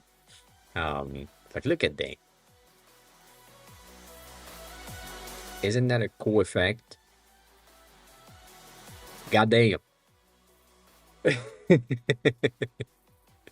Other than that, not much. But that like basically that grid thing, I'm kind of obviously looking at it. There is another one which I think I shared last week, 2 weeks ago. Um, I don't remember. Let me check. Let me check. Yeah, this one. Like this is a very interesting grid, and it has a more organic feel to it. But I really like this concept of adding cards to your profile with an infinite Canva thing with some sort of a right click photo. So similar to what you could do instead of Figma, for example, you click on R for rectangle and O for ovals and so on. If you knew that a card for a link is going to be an L, like you type L and then you have a link card that can be placed somewhere in the infinite Canva, that could be something. And I do like this concept and most of the design choices that they've made in there. That is really cool. So I might do that at some point as well because it's really neat. But other than that, um, yeah, it's a very cool concept. Very cool concept. So we'll see if that happens. If I do that at some point, I doubt it, but we never know. We never know. But yeah, having the ability to just come here, click there, right click, add something, press L, have a link, press I for images. Could be a very cool UX environment thing. Um, well, I don't know. We'll see. Maybe. Probably. Probably at some point having something like this would be really good. Really good. Like here, you see that you have a spot, you can click there, you know that you want something around here. You can just drop it in and push the content. I don't know. I don't know.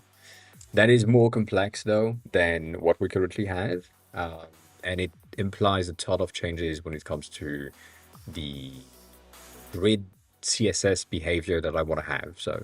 So far, I've done the work right now of centralizing the styling. So basically having everything related to the styling as viable, and then based on the theme that is used, it's picking a different CSS file, which is not the best option. I think I should have done something different, to be honest. But that allows me right now to get things like this where you can get in and say, oh, I have my radius at like 0. So someone like Chipolis was asking for sharp corners. So you now have the ability to do that, or you will have the ability to do that. But now that's not the case. But yeah, I feel like this is a pretty cool concept, pretty useful concept as well. Making sure that you have something that is customizable for each user. That's pretty cool. But um, I did forget. I did forget. It's supposed to be automatic. That's the thing that is a bit annoying, to be honest. Um, in reality, this thing with the sticker effect right here, I am supposed to have um, the... No, that's not the sticker. God damn, that's the wrong one. Sorry, my bad. Shit. Now you have the view. Now you have the settings opened.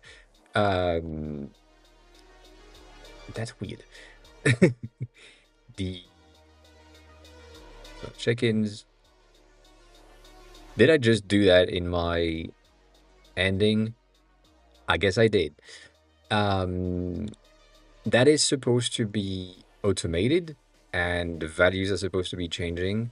So, yeah, it's a bit weird. The date works, but the stream stamps is not supposed to be manual, it's supposed to be automated. But because I changed the first time, it doesn't grow. So, it's wild. But, done. Thank you for the reminder. Appreciate it. I appreciate it.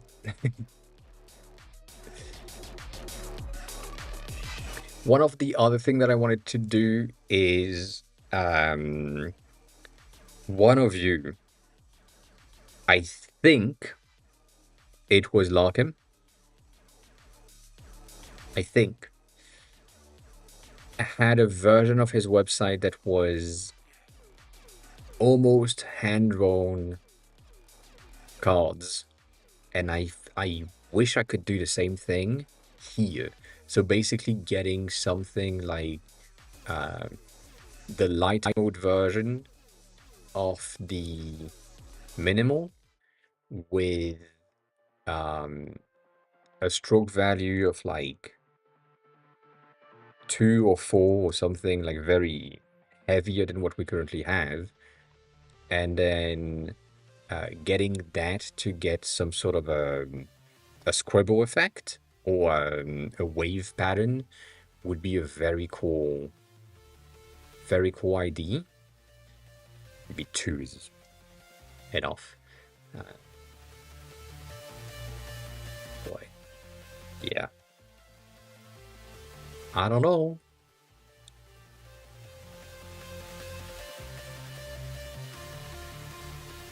I don't know. The only thing that is kind of sad about this is because I'm using true colors and not viable colors on this specific use case. When I'm moving to my dark mode, the border is going to be the 35 instead of anything else. So that's like not as good as this. We'll see. We'll see when that happens. If I can have like that differentiation in the rendering. I don't know. I doubt it. I doubt it.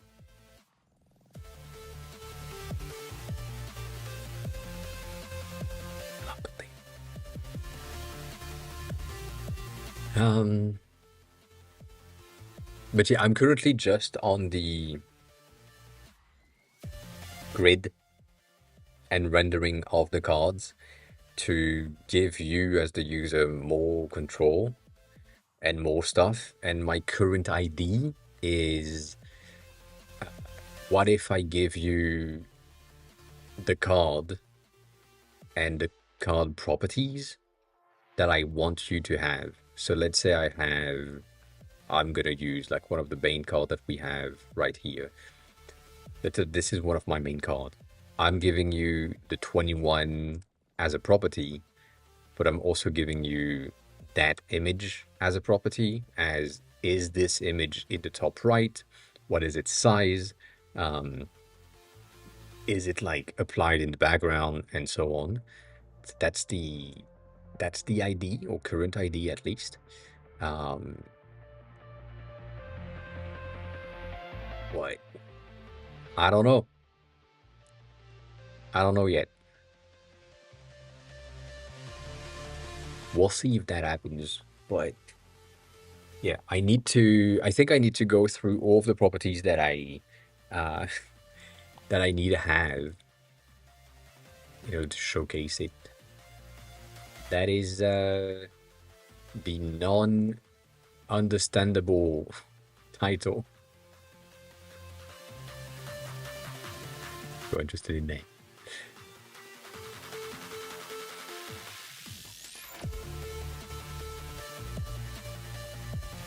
I don't think I can give you like a bot for Apple Music, which by the way, that reminds me of something else. These guys, I'm gonna go on the web version, because god they these guys have created, or that guy, I think that's a single dev, indie dev, has created a very cool app, and I wanted to try it out for. Tekig just resubscribed for 7 months. Whoop. I'm guessing you're not fired. Welcome back. Thanks for the resub. I appreciate it. I wanted to try it out for Stony specifically because I want to know how that person has decided to, uh, organize the content and showcase the music section of their app, which is a music-focused thing. And specifically for the playlist section, they have playlist, as I said we should do, but also they have folders for the playlist, which is pretty interesting. Nonetheless, that's the thing. So I wanted to try that out, and it's pretty cool, right? It's a seamless Apple Music integration. So basically, you log in with Apple Music, and then you have access to all of your Apple Music content, and you're done, and it's cool, and so on. Um, and and then I tried it out, and I don't understand how they could do that because the app itself is we're gonna go there. The app itself is free with in-app purchases, and the in-app purchases that we have is a monthly or yearly thing, right? So far, simple, easy, and so on. The app in free tier only allows you to play 30 seconds of music. And that's it. Per songs. So you only get access to the 30-second preview of the songs. So basically the app is paid. Like there is no free tier. And that's just crazy to me. I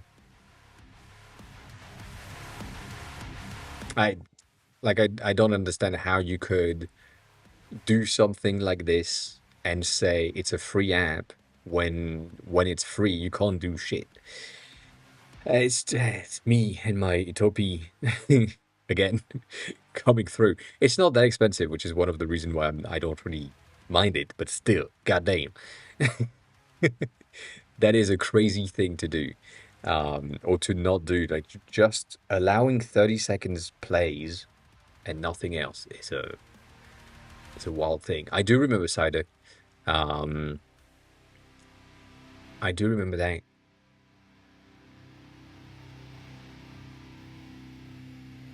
But yeah, same thing. Playlist. The way that they are presented, like that's the main reason. Um, and I thought like overall the app would be good. The design is debatable. I don't mind it, but I also don't like. I don't like it that much. They have used glass, glass, glass for everything, glass for all of the buttons, which I mean it's understandable, but eh, it's a lot of squared stuff, which is very much a Stony thing, which is fine. but it's also kind of wild for me to just see everything being not that poorly integrated, but kind of that poorly integrated. Um, and like the whole thing is just, I don't know. There's something about it that I don't like. I was expecting it to be good or better than this, and it's not the case. So, you know, it happens. It's fine. The logo is cool though. That's true. No questions. Pretty cool. It's a cute mascot. Other than that, yeah.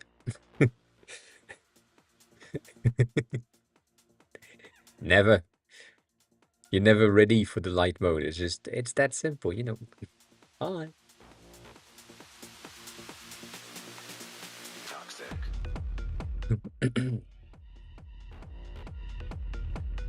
Would you prefer a pink mode, maybe?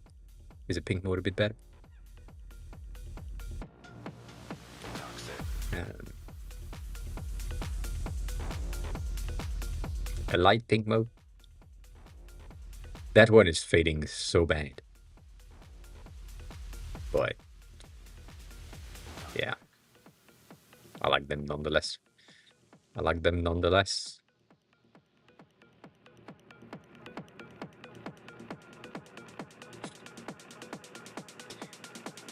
I don't know if I mean,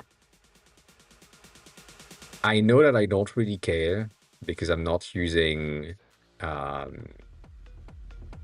I'm not using this for anything other than music on stream, and that's my forehead. Uh, so it's just like, you know, eh, eh. But it's fine. I think the only thing that I don't like, also molten high. I think the only thing that I don't like is you don't have continuity on Apple Music because I have moved to Apple Music for Spotify reasons. um, and the only thing that is really good about Spotify is the fact that if you are listening on your phone and then you open your laptop and you have Spotify on your laptop, it's going to continue playing from the laptop directly. And for some fucking reason, Apple Music doesn't do that, and that makes no sense. Like, it Apple is supposed to be the integrated kings of their own platforms, and the fact that they don't have a thing that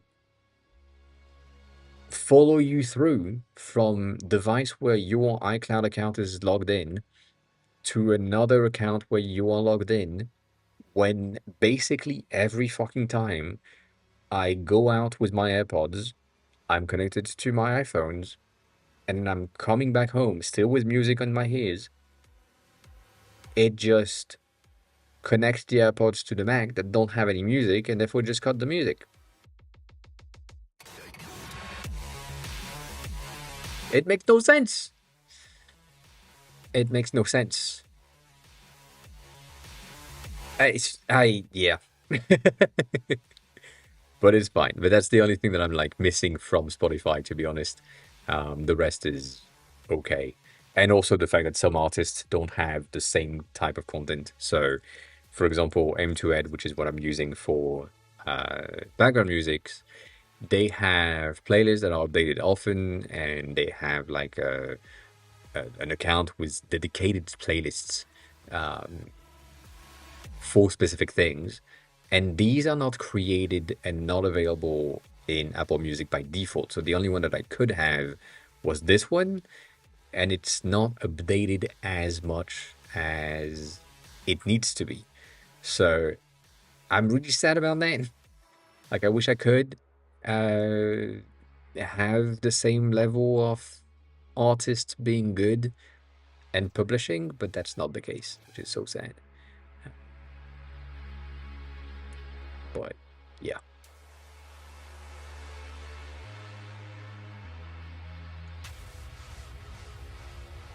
Yeah, I am too. I don't remember if Deezer has it, but I don't like them because they are French. obviously. Um,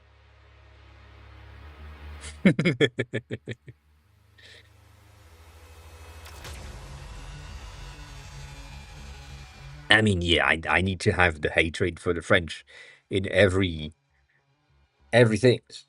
I can't. That's off brand for me if I'm using something that is French.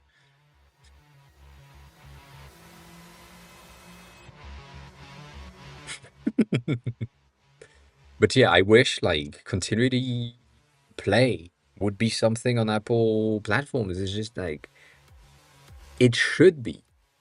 Um, Tidal was fine. I don't like the price, and most of the people that are using it are like, well, it's better sound quality and the content is better and so on, and it pays the artist better, and I'm 100% for that. But technically speaking, the sound quality, you don't have better quality when you're using Bluetooth. So, like, why do you care? So for me specifically, I don't care. It's just like I'm gonna use Bluetooth anyways, and but yes, 100%. They have the best business practices for now. Um, yeah, of course. Of course you can. Of course you can. Also, yeah, for the people that haven't been seeing this since it has been added, now that's a thing. So if you're live and you have the card for Twitch or YouTube, I don't think it works. You know what? I know it doesn't work because it's not there. But if you're live on Twitch, you should have that with the currently live section, and also that bitch ass live dot in the top left, top right. But it's kind of hidden. I need to place it better. Um, what do you mean?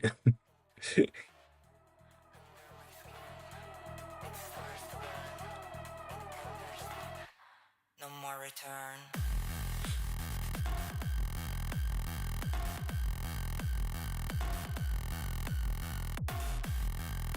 Mm-hmm. I see. Where do I go? The icons? Just the icons? That's cute as fuck. I'm not gonna lie. That's that's really cool. I feel it rise under my skin. I like that a lot. I I like these two. The only issue that I have with these two is that they look so different that I fear some people would be like, "Oh, this is AI generated,"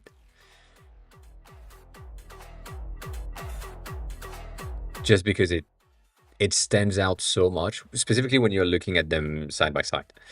Um, but yeah, I know that's the reason why I'm sad about it, because I know that you're not AI generating these things, but they are cute as fuck. This one is really cool though.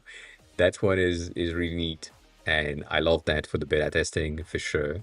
Um, and then these, goddamn, that is gold. Um, yeah, it is. That's so sad, by the way, that you see these things with different styles, and you're like, the person that created this icon probably created that first because it's the most simplest vector-based thing. And right now, your brain, as someone that has been on the internet, doesn't believe anyone is creating anything anymore. So your first instinct is, oh, this is definitely an AI generated thing, when you see these and different thing based on most of the other people creations, like Aaron is doing something similar. We've seen, and I've liked some of their creation because it's pretty cool to see what can be done. But I'm not gonna find them.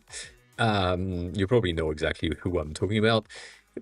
I don't know the names, as always. I just know they are posting basically the same thing over and over again, without really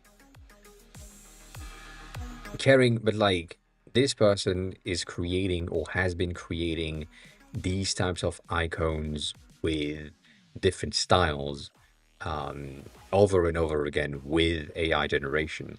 And that is sadly what people now see when they see a logo exploration with different output. And that is so sad. Um, that now my brain is just like, oh yeah, it's 100% AI generated. There is no question. And so right here, I'm like, oh yeah, there is no question either because it's the same concept, which we used to do in the past, and now it's just broken for everyone, and I'm so sad about it.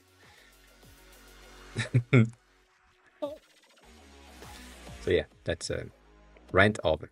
Uh, um,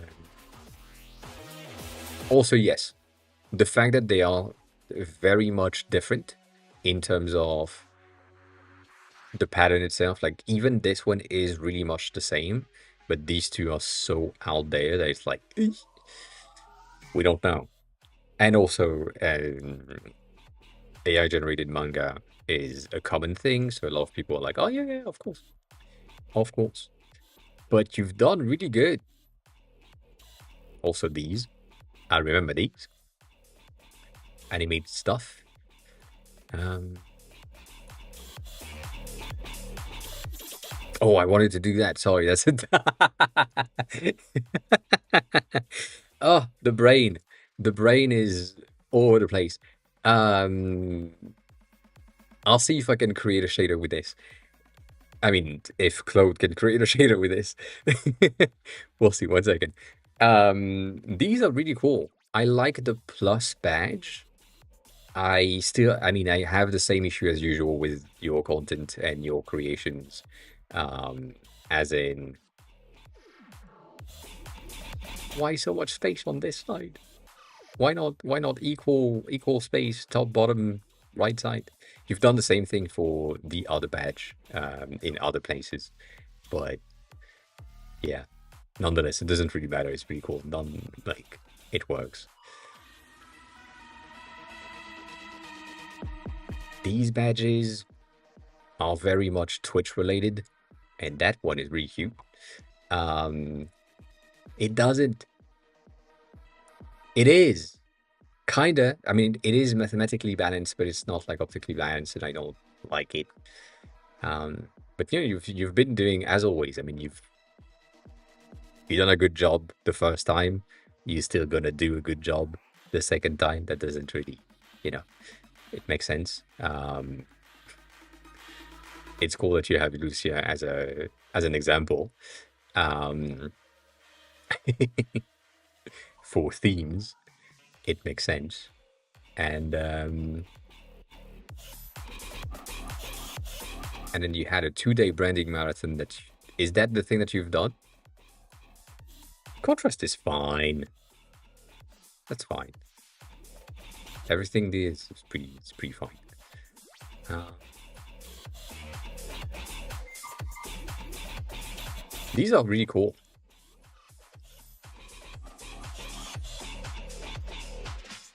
But obviously, I fear these are 2025 designs. As in, dithering is something that we've been seeing in end of 2024, beginning of 2025, all through. And right now, people are kind of trying to uh, duplicate the things that popped out in 2025 and struggling. You are not. You're doing a great job, as always. So, no complaint here.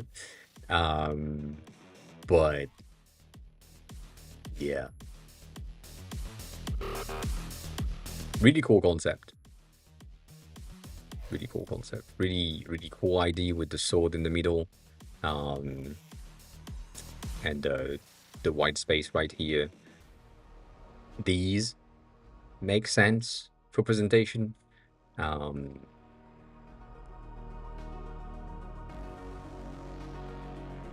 I feel like this is too also fucking alignment. This one is good, but what the fuck is that? Uh, um, I feel like this is more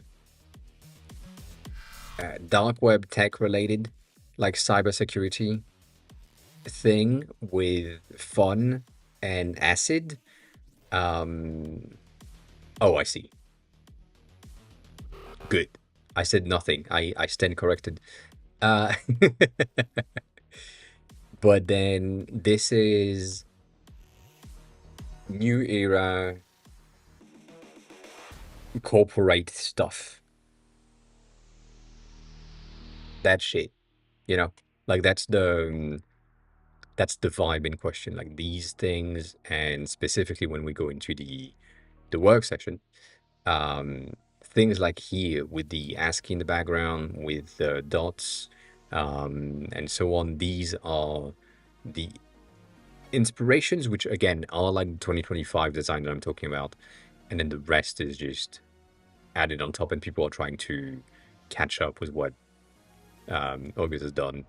So yeah, that's the vibe. So obviously, these things with the Roman statues and the paintings in some sort of a dithering effect is going to be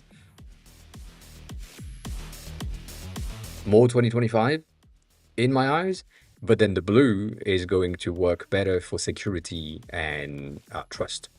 So based on what it looks like so far, it seems to be something that would be more appropriate. Whereas here, it's more like gamery than this.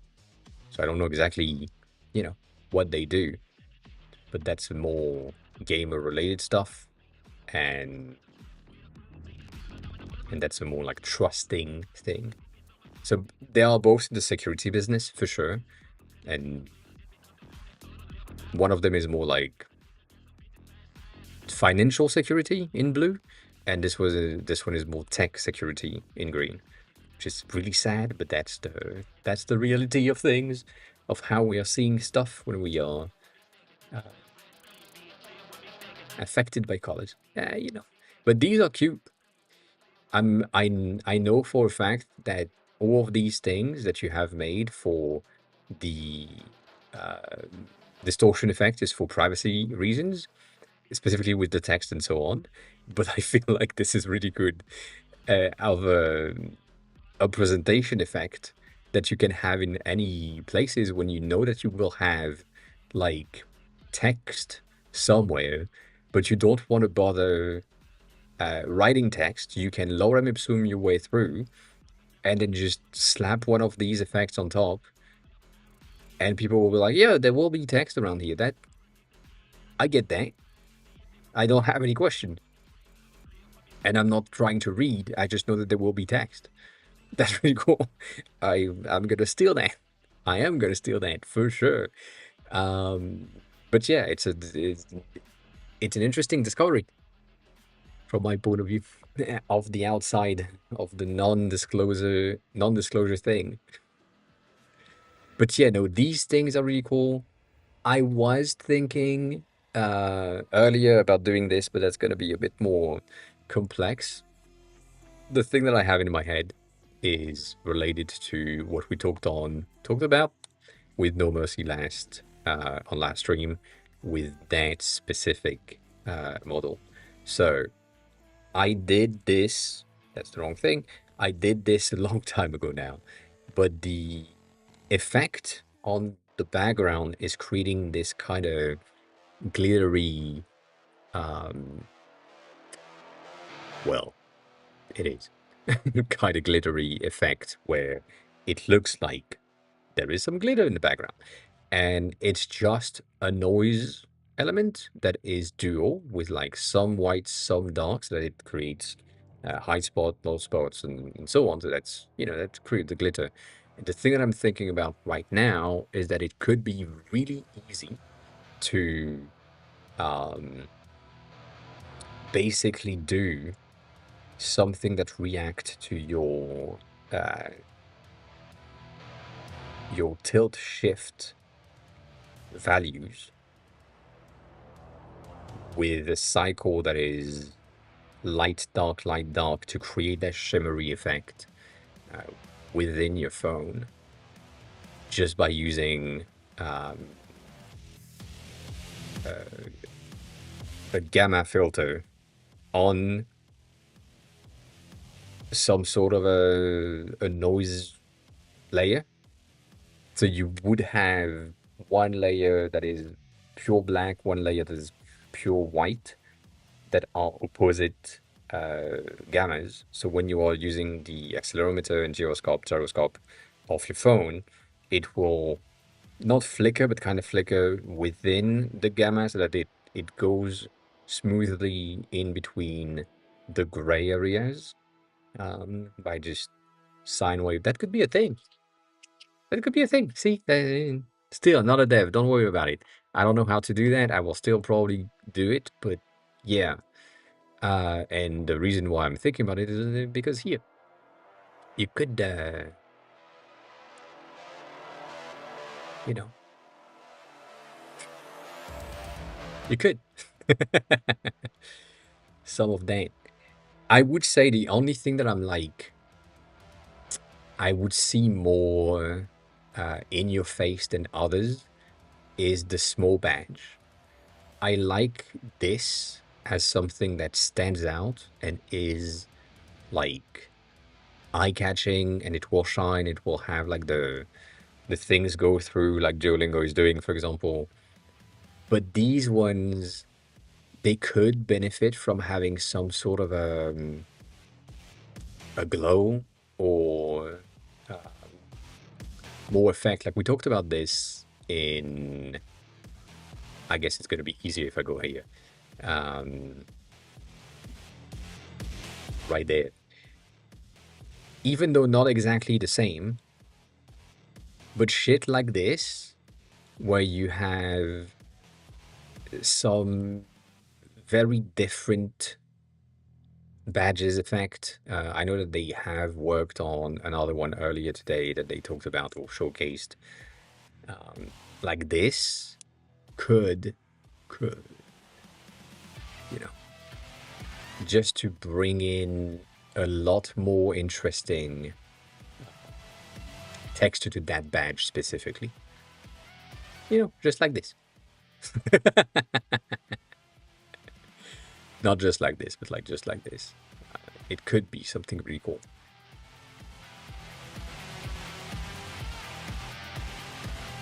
And I don't know if outline would be a good enough thing. Just outlining. I'm more thinking of getting this treatment on these badges. Like that gradient, not necessarily this one, because I mean that's fine, but again, probably something that is reactive. I mean, you know me by now. You've seen that before. You know what I'm talking about. Shit like this, you know. That's such a nice thing.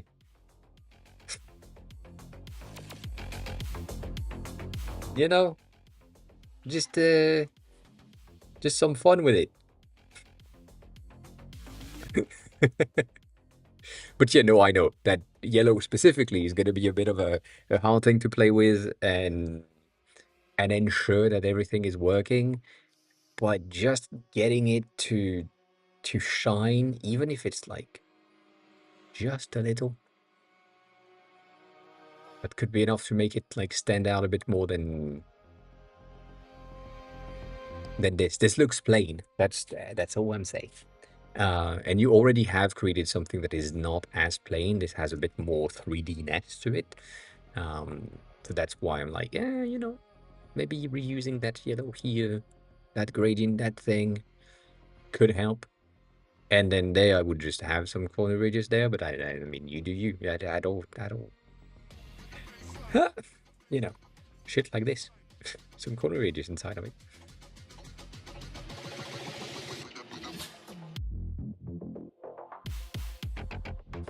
But you've done good, as always. I'm not gonna.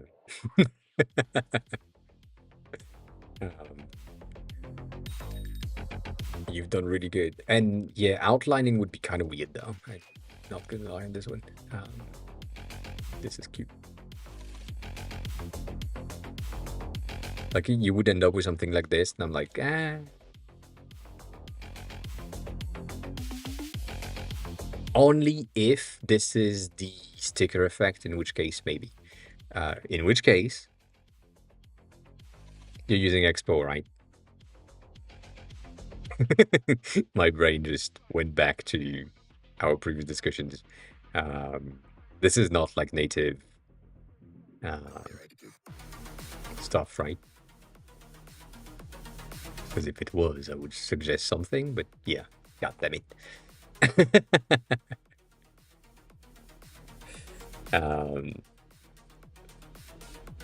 The There is like a sticker effect. I think it's this one. Yeah. That's just a package that you can just slap, and then it's just a matter of saying, oh yeah, this thing is just sticker effect. Done. And you don't have anything to think about. It's just like, okay. So you could like introduce some of these with no issues. The only issue that I have with it is that currently it works really well with macOS apps because Cursor is doing the gyroscope, and using the gyroscope is a bit more tricky than this. It flickers a lot more than weight based on the cursor position. But it is a great thing, and I'm sure, as always, that you can write, implement something that is related to it. I mean, I did myself, so you can. I know that for a fact. Um, but yeah, I do agree that the one-time import is such a good thing. But then again, hasn't been updated in 2 years. It doesn't need to. Um, it's great. But yeah, that's a debatable thing. Oh yeah, I did that. I was about to say something, and then my brain went somewhere else, and I don't know where it went. Oh yeah, there. Well, no, we don't need that. Um, ah,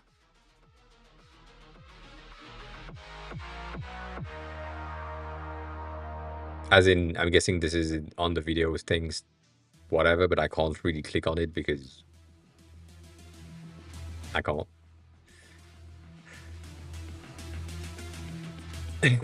I'm not logged in on Chrome. I want to have the ability to get to um, that because I'm using it as a reference for a lot of chats on stream, and most of the time when you're going to Figma.com directly, you end up with the logged in version, and I want to avoid that. So I can't play videos. Makes no sense. Doesn't make any sense. Um, the only thing that I'm unsure about is the themability of the user profile. As in, I'm not unsure about it. Is it good or not? Mostly, I don't know how it works. Like, is it just this profile is going to be displayed this way, and therefore whatever they repost or like or something that is in their feed is going to take the theme? Or is it like whatever they post is in that theme? So if you have someone that has that paid tier, when they post, it looks like this. That's a potential interesting thing. Hmm. Damn, there is sound.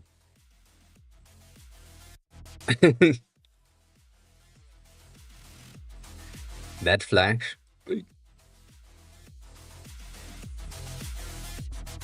It's pretty nice. It's a very simple animation, but it works. Like, not gonna lie, it's simple. It works. Damn. It's a nice concept. Let me. Does that work here? No, that doesn't work here. That's so sad.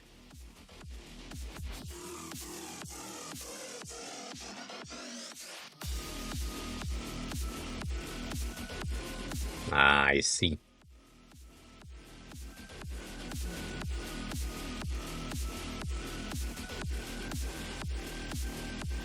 Yeah.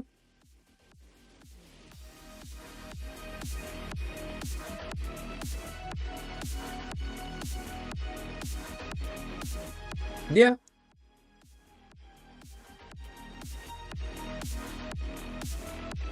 I like how obviously it burns my eyes, and the blue version remains when I move back to the inverted thing.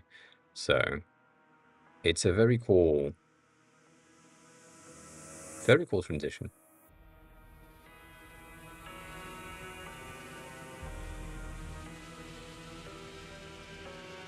As always, good job. It's pretty neat. It is pretty neat. The thing that I had in mind is here. um, Either I can't see, which is an option, but that doesn't seem to be the case. I would probably say that these ones could benefit from being concave and have a bit more depth to them. So, I mean, you know how it works. It's simply getting a bit of an inner shadow here and an inner shadow at the bottom that is lighter to just give them some depth.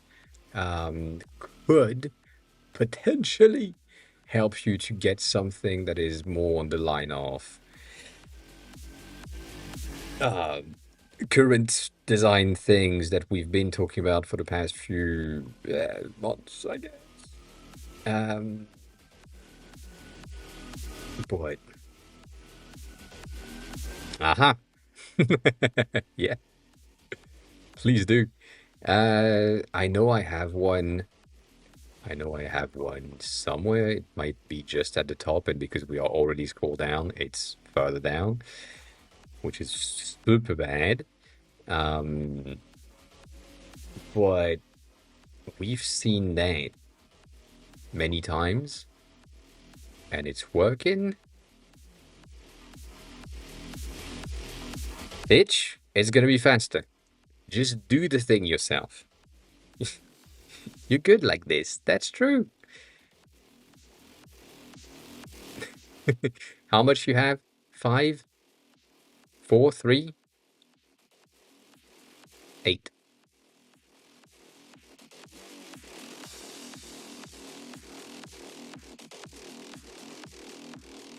You are mostly somewhere around here. A bit of blur, blah blah blah. Um, and then you have another one in the center that is 4. That 4 is more centered, like here. It's less blur or less rounded. Somehow, somehow. So you have this at this thing, and then you have that, and it's gonna be kind of hard, but like you have that there. Get rid of this. So the only thing that I would say is if you get yourself with the inner shadow, already you have the depth done. But in order to make that a bit better, you just duplicate it and make the bottom one the highlight. So you make it white, and then you make it -2 or some shit, doesn't really matter. And that's going to be like a 4% or an 8% or something that is just make a tad lighter. And then for me to make sure that this is working, I'm just going to reuse that as a duplicate and use that as a drop shadow so that it is at 2 at the bottom so that it highlights the section. A 2-point blur, potentially a 1-point blur to that, just get that transition between the element itself and the edge. And then from there, you get the exact same thing on this thing. So you end up with these elements being reverted or inverted. So right now I just duplicated them to have them here. And so that one is gonna be a drop shadow. This one's gonna be a drop shadow as well. And that one's gonna be an inner shadow so that you have the reverse. And it looks like a bit of the better thing. The only thing that I do like to have on this at the end is a layer blur at like 0.2 or 0.1 or 1 point, depends on who you are, what you like to do. But that simple addition of a layer blur at 1 is going to blend in the separation in between your element and your surface. And technically speaking, it doesn't really matter because you don't see that in your outputted thing, but it just creates such a neat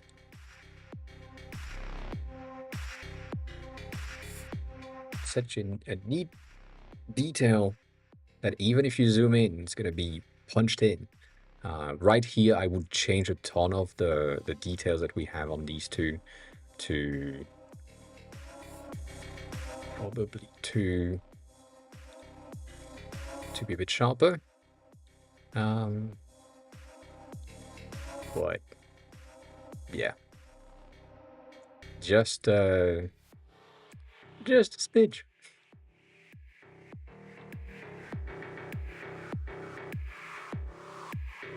Just a smidge. Yes, yes, I am. I'll take that. I just love these shit. It's just so easy for me. Uh, yeah, no, there is something about it that is really cool, and it will help to just stand out a bit more than what you currently have, because right now it's just like a just a basic thing. The one of the reason as well for this, and I am going to reuse this as an example because I can. It's the exact same concept and reason why I have my active badges, the one that you have unlocked, raised. They have a bit of a shadow. They have the thing, and they are a teeny tiny bit bigger than the slots in which they are falling into. But the one that they are like not unlocked yet, they are recessed inside of the floor. The engraving for the character is also inside of the thing. So you've basically reached the, oh, that thing that I have is so much higher than the thing that I can unlock that is underneath the floor. Like it's carved into the app. So because you are highlighting that right here, you end up with something that is a tad better if you just say that badge that you have, you raise it from the floor and it has a bit of a shadow already, kind of visual weight. Like it doesn't really have a shadow, but it has a shadow. Yeah. And then the other two are just insetted inside of the layout, which I think is a bit better, could be a bit better. But there is like a ton of current design trend for similar-ish design or design choices that are more on the dark side, which is similar to what you have.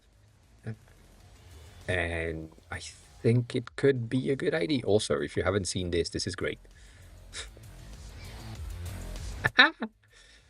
God damn. That would be such a great thing.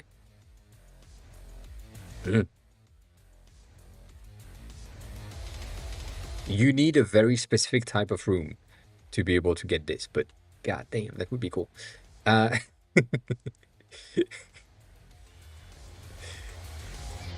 um, where is this bitch? That's crazy. Also, all of these, if you haven't followed Yui, you might want to, Techie. Like that might be someone for you as well for reference purposes, but also for micro animations and for the cats. Always. They are doing some CSS stuff, so most of these animations are CSS based, and there is a ton of micro interaction that are presented, and yeah, they are really cool. Um, so that's cool to see and check and so on. So you know, god damn, sorry, that's cute. I don't know about the orbs. I don't know about the orbs in the background. I like this a lot. Are you doing this as the Duolingo style splash screen? Because if you do, if just this section, like if you start your splash screen here as a standard flat image, and then you just transition to the animation without necessarily having the orbs behind, but as the app loads in, that is so cute. Good job. Um,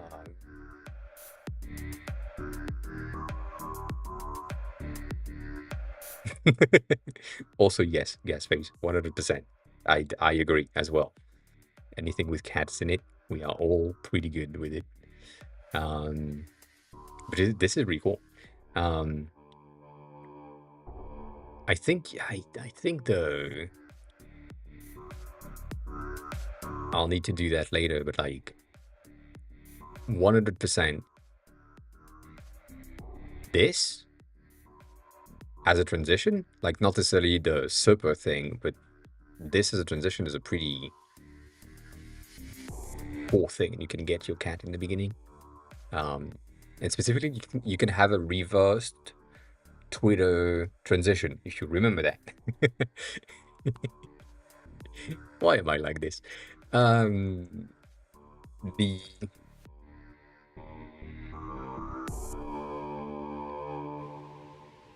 shit, that's the wrong thing. You know, that shit, that transition here, if you did it the other way around, as in you have your circle that takes the entirety of the screen, and then you just collapse the cat in the center in one pixel, like a very simple thing in the center, and then you have the app that is displayed, that would be an amazing splash screen transition. Very simple as well. But yeah. Ah, god damn. One day Twitch chat will follow through. That would make sense. Yeah, kind of the same thing, yeah. Yes, 100%. Let me see if I can find the thing that I've been talking about for the past 15 minutes without showing anything, because I can't find it. But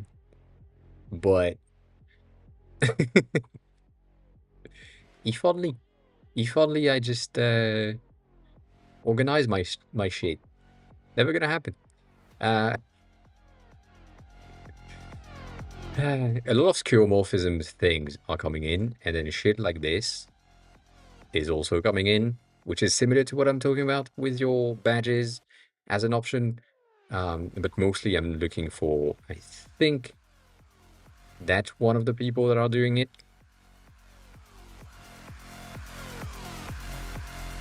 Yeah, kinda here. So on these things, for example, you can see, I mean, I hate these, but they have that kind of recessed element design in a lot of the design choices that they make. I think I wanted to talk about this one last time, and I kind of did, for the simple reason of this is good design, but really bad design at the same time. It's a very good technical design. Like there is a lot of depth and interested and so on. Um, but then the issue with this is it's kind of shit because I don't know where to look. Like I have no, like the only thing that my eyes are attracted to is the blue thing in the top left and the yellow thing in the bottom center. The rest, that's attracting my eyes. That is as well, that as well, that as well, that as well, as well. It's just like I don't know where to look. Anyways, small details. But yeah, that's the type of thing that they're doing. That is roughly a bit of a current pattern. And I would highly recommend you to potentially follow through on this one to have like a bit of a recessed element. You know, just the thing. Just um, just the thing. It's a lack of clear hierarchy. Not necessarily a lack of visual hierarchy, but more of a clear information hierarchy. So if I'm looking at this one, for example, you have three things to look at. You have the banner, and the button. And then your eyes are gonna go through the icons. But this is the first thing you see most of the times. And then you go directly to either this one or this one. If this is animated, you go to this one first, and then you go back up. If it's not, then you go to this one because it's in the line of sight, and then you move to the bottom. And so if you wanted to very much emphasize on the top, middle, bottom, you would need to switch this one with this one to just, have something that is a bit more visible and so on. But there is no competition on what you need to look at. Like it's this, that's it. Like you have three things that are for the same goals and so on. Here you have a bit of competition where the banner is the first thing that you will see, and then you may see the badges or these ones because there is a lot of colors. Other than that, it's pretty good. These ones, they have no hierarchy at all and a lot of hierarchy as well because of the raised stuff. So you end up with things that are requiring you to look at, but they are not really defined. Like here, you know exactly where you need to look. Like there is no question. The thing that the creator wants you to look at is that big ass orange button. And then you go into all of the details of the calendar and see all of the icons and so on. But that is the thing that they want you to look at. That is good. So, small stuff. Small stuff. We do like it. Give me 3 seconds. 2, 1. That one is a pretty interesting thing as well. This is a very similar design language of the current dithering plus illustration, like historical illustration plus Roman statues. I saw something for a split second and I said it was pretty funny. And it's kind of sad that Tian is not here, but in the past few days, some things have been happening where I talk about something specific on stream, and the next day, someone, or 2 days later, someone posts about it on Twitter or on another platform. Not saying that I am like initiating things, but just that I'm thinking about the same thing at the same time as other people.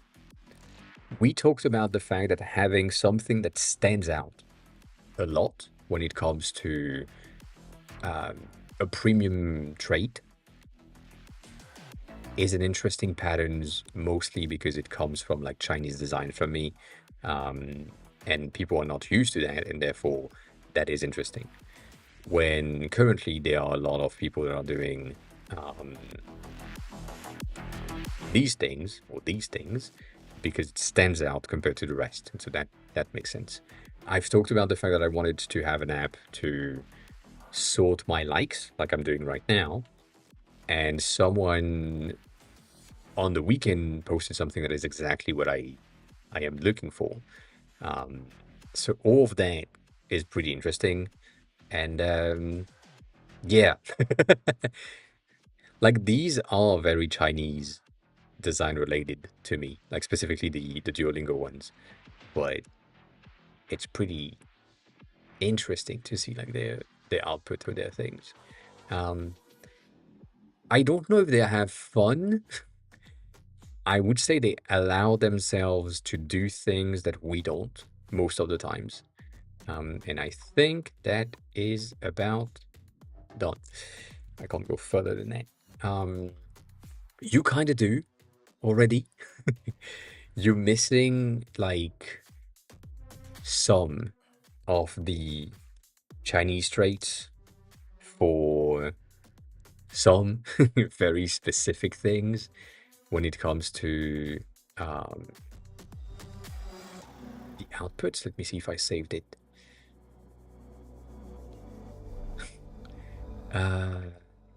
Yeah, shit like this. Like you kind of do similar things, but you are not going through the off the edge thing. You do, if I go back to the first one, you do these. You basically do these ones, but you don't do this yet.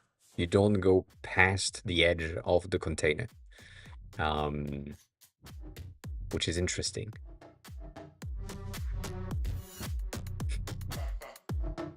But you're close. You're close by. Um,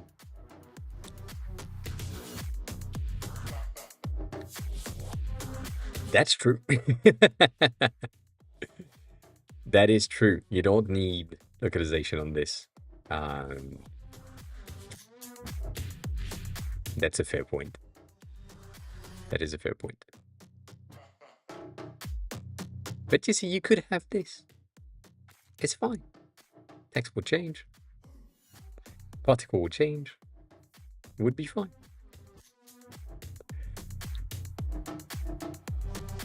But yeah, no, localization is one of the greatest thing. But most people are not doing the off the edge thing. We're doing the same, like the center one, but not on the corners. Um, and that's some of the interesting stuff. But yeah. Interestingly enough, I'm building one, thinking about building something that is similar to this, to your current mascot, but more of a full can. But I don't know if I will, because I feel like mascots are interesting when they have a purpose, and right now it would be adding a mascot for the sake of adding mascots. So, not really good.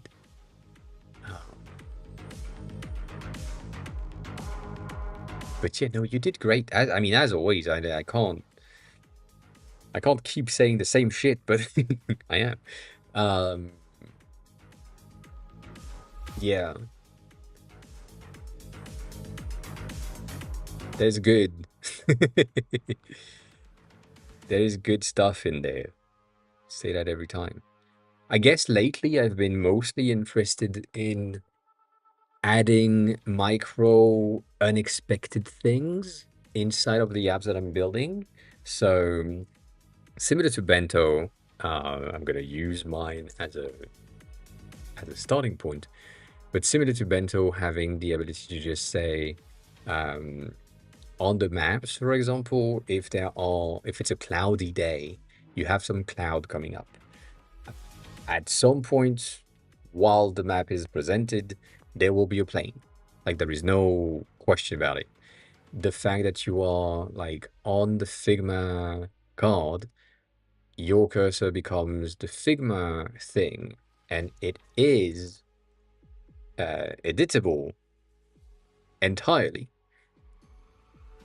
That is such a cute concept and idea, and it's not like in a lot of places, and it makes sense that it's not in a lot of places, but it is fun stuff that just add just a smidge of something.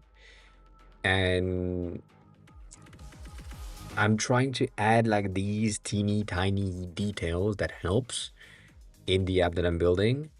But it's just like really hard to define exactly what would be good. And so, as an example, the one that I'm currently working on, it is not working, is uh, this thing. If it loads, I have doubts, all the doubts.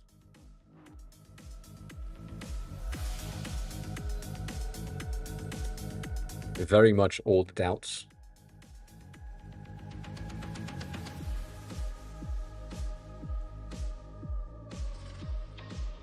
This is for the perfume app when you're adding something to your collection or to your uh,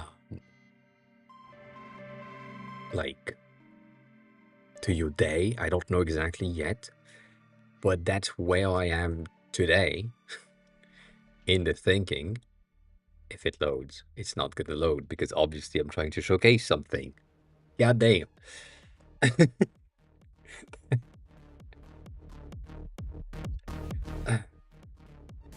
Everything is fine. Everything is fine. Everything is working. Um, Xcode is not slow. That's not true. Oh my god. Um,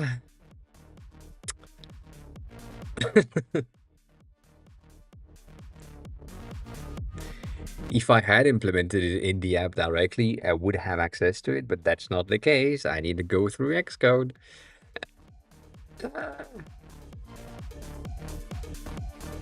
The thing that pissed me off as well is the fact that I know that if I move to another page, it's going to be better. Like if I go there and go through content view, I can't launch the simulator. It's not in the app.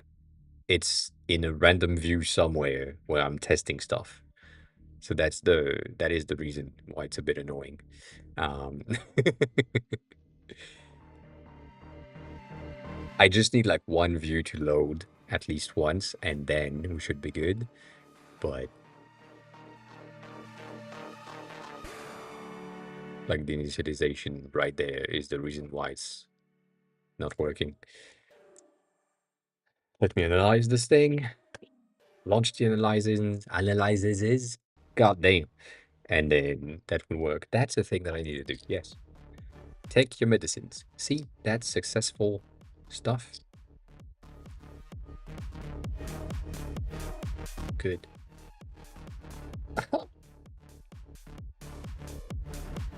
Come on. No, still no.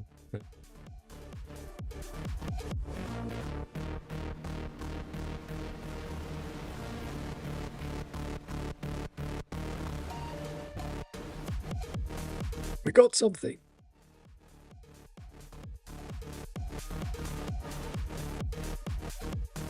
Got something to run once. This is a simpler view than the previous thing. We have it. Cool. I'm building this, which I think is going to be easier if I just zoom in a tad. And, you know, it's a perfume app. So if you spray yourself, you may have something like this. The thing is, the like the residue when you're looking at it and you're closely looking at it, there is something with the fractal and proper like smoke effect that I really want to keep, but I would love to keep that further down, because it's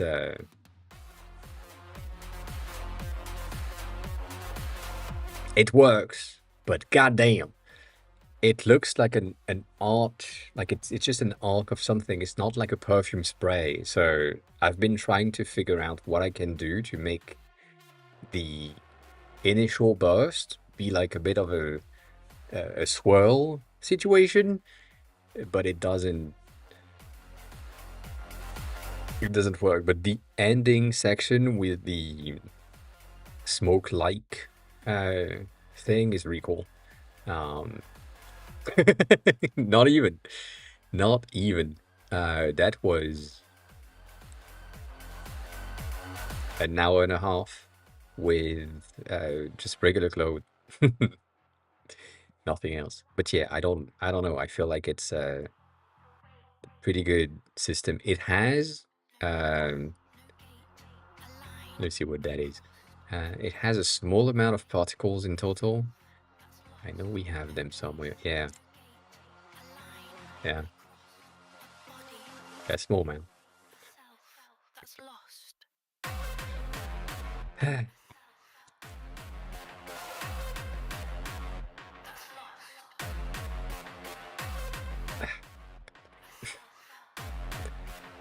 There is an 80,000 right here and a 15,000 right here, and it's just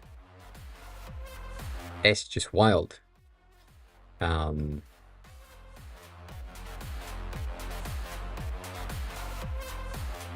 But it works. That's the thing that I'm like. It's the thing that I'm like really impressed by. This is Pride Kit, and it's laggy because I'm streaming, but it's really impressive, to be honest. Everything is really cool. Nothing else to say. Like it's really much working and neat. So yeah, that's that's like I need to figure out what I can do to make it like a bit more natural spray. But god damn, it's also I'm at that limit where I'm like it works on its own. Like right now we are on a standalone page and there is animation in it and it works. But I know for sure, based on the rest of the app, that if I do that and add this on top of a page like this one that already is technically heavy in terms of its rendering and its like display, I'm like, that is probably gonna break stuff. And I need to figure out exactly how I can do things, how I can make it more interesting and so on. But it could be something where you press the plus right here. Yeah, work on it. And then when you press it, is just spray Ganlunge on just top of that, resubscribed for 23 months. like as a tunnel right there on top of the. Could be interesting. I don't know. But yeah, thanks a lot for the resub. Come back. 23 months. That's a long time. That's almost a year. Also, we had confetti fall down on the stream. I didn't know. I just noticed.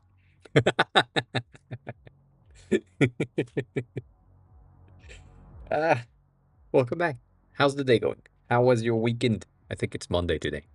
So yeah, that's the teeny tiny thing that I'm kind of working on in adding the light and micro interaction and so on. And the other thing that I want to have here, which is will probably happen at some point, is getting something like brain. Getting a brain, yes, of course, but like getting something like the sticker effect that I showcased earlier, which has this gradient on it.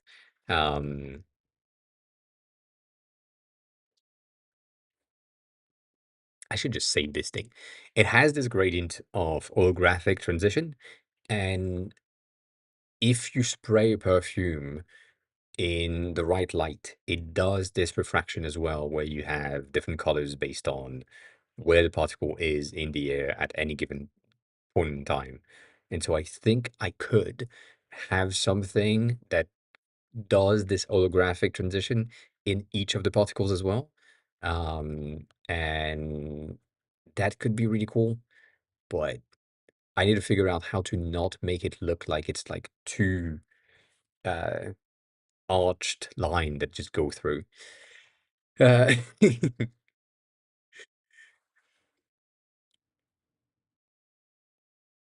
hmm.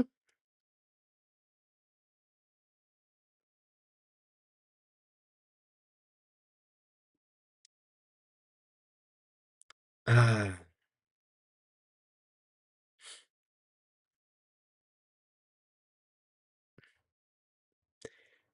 yeah, I think it is, but my bank account doesn't agree with that.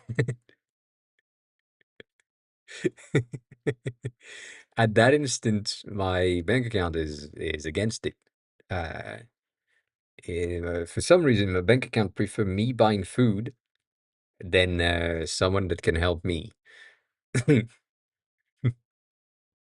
adding some delight in the app. I don't get it. I would, but you know, yeah, it happens. I think um,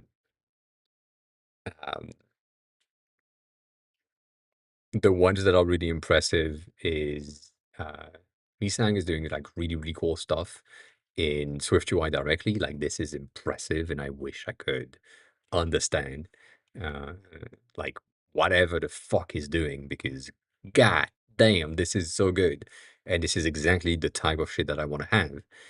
But yeah, right now I don't have the ability to commission them, and uh, I wish though. um, but they are doing like a very good job at presenting things, and they're also doing a very good job at showcasing things in their own test flight apps, which are please load, bitch. Thank you. I think it's here. Yeah.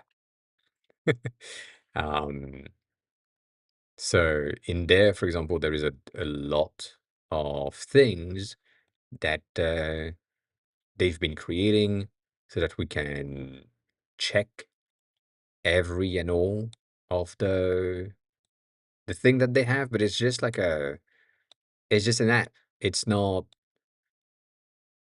nothing else. I can't see the code, and it's really sad.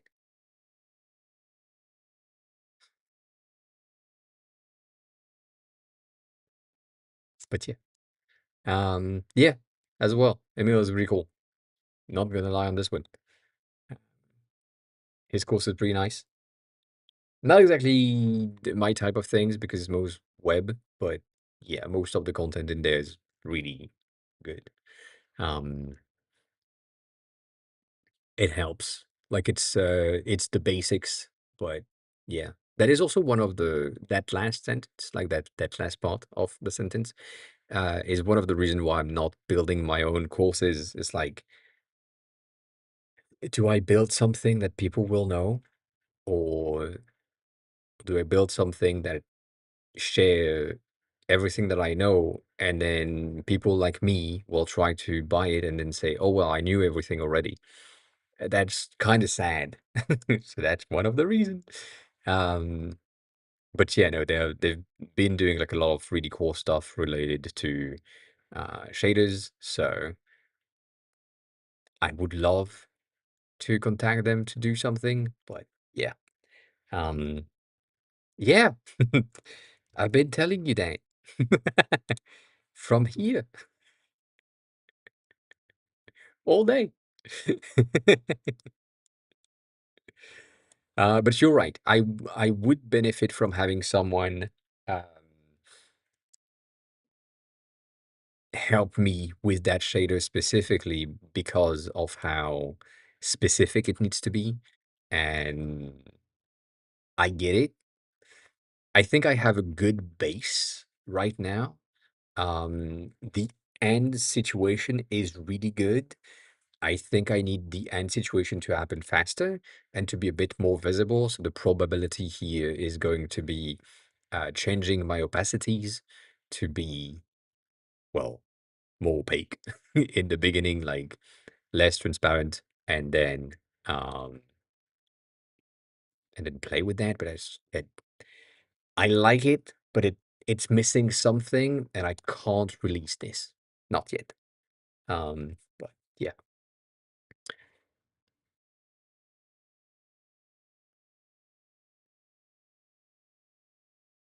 Yeah. I I was like this at some point, and then I realized that most of the time, 99.8% of the content of someone, I'm pretty aligned with it, and I'm pretty aware of the thing that they are about to say. And then this 0.02 times in like one very random video on a Saturday that they are just releasing. They said something at 16 minutes and 32 seconds that just like, oh yeah, and that's it. Like that's usually the only thing that happens. Um, and it's kind of sad when you're looking at things like um let's use Sean Allen for example, because that's a very good example for me. I'm watching one of Sean's video. I don't know shit. And everything that he says about Swift UI in general, since the first video that I've been watching, I've been like learning stuff because it's things that I don't know. But then you go on something like um, that one, which is basically me but Asian. Um, Everything that is said in all of the videos that have been posted, I know 99.9% of the content. And I'm agreeing with 98% of it. So overall, like it used to be a very good channel for me to follow, but since everything that he says is basically the same thing packaged differently, then after a while I'm like, fine. And it's the same thing for like Gary Vee, if you're someone that followed that for whatever. It's it's just I agree, but it's missing something, and I haven't found someone that would be able to give me more than I already know, and I think apparently it's the same for you. Um, and it's just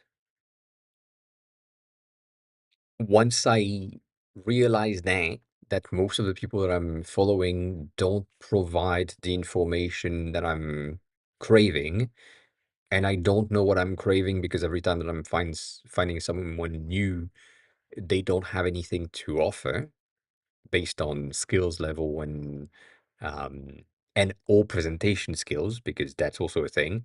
There might be people that are presenting things in a way that just doesn't work with me, uh, but their content is really good. But I because it doesn't resonate with me, it doesn't just I can't like sponge it. um, but I get where you're coming from with the I'm following everything to see if something sticks, but it just doesn't stick so far. Like there's something missing, and that something missing is just such an annoying thing.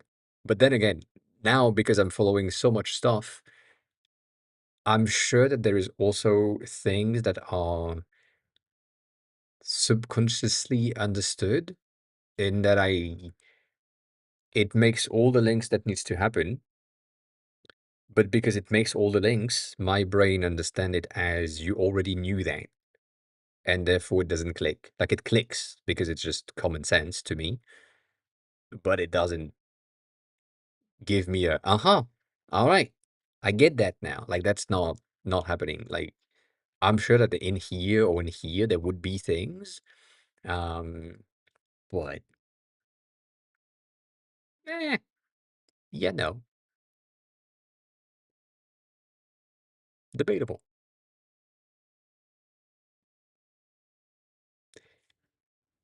The thing that I would combat your last message with is it that bad being stuck at your level? Like, do you think for real that you need to upskill your current skills? Like, are there stuff that you're like, I'm really not good at this? Like, I know I suck and I would need to upgrade my skills, but I don't know how to, and I haven't found who to follow to help me do that? Or are you like, I don't, I feel like I'm stuck, but I don't know what I can improve upon? Because that's the thing that also happens to exist, and therefore you are stuck at the top level of your current brain capacity. And nothing wrong with that. Like for me, I wouldn't say that I'm at the top level of my design capacities. Um, but like going back to this for a split second, uh, I don't think I have anything else to learn from skeuomorphic and creating things that looks realistic on a screen. Like I have all of the understanding that I need to have, and I'm pretty good with it. I would benefit from probably having like other things happens, but other than that, like it's pretty fine. Like in that department, I'm pretty good with it. However, in this department, goddamn, I need to learn so much. And in the marketing department, I need to learn so much. And so I'm trying my best to just do that. But it's also like really complicated for me to find someone that doesn't sound like Alex Hormozy, for example, that is just like, dude, I get it, but I have no interest in being in your sphere of like earning because all of the content is just earning, earning, earning, and that's it. But I'm interested in like the initial 10K, for example, like getting to your first 10K, but that is not interested or interesting for him to talk about because he's more in your first 10 mil. And I'm like, I don't give a shit about that.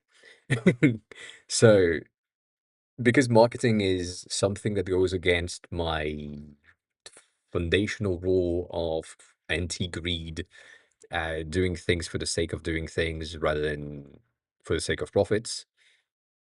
It's really complicated for me to find like a sales course that is not for sales or marketing course that is not for making more money because that's usually what people are linking things to.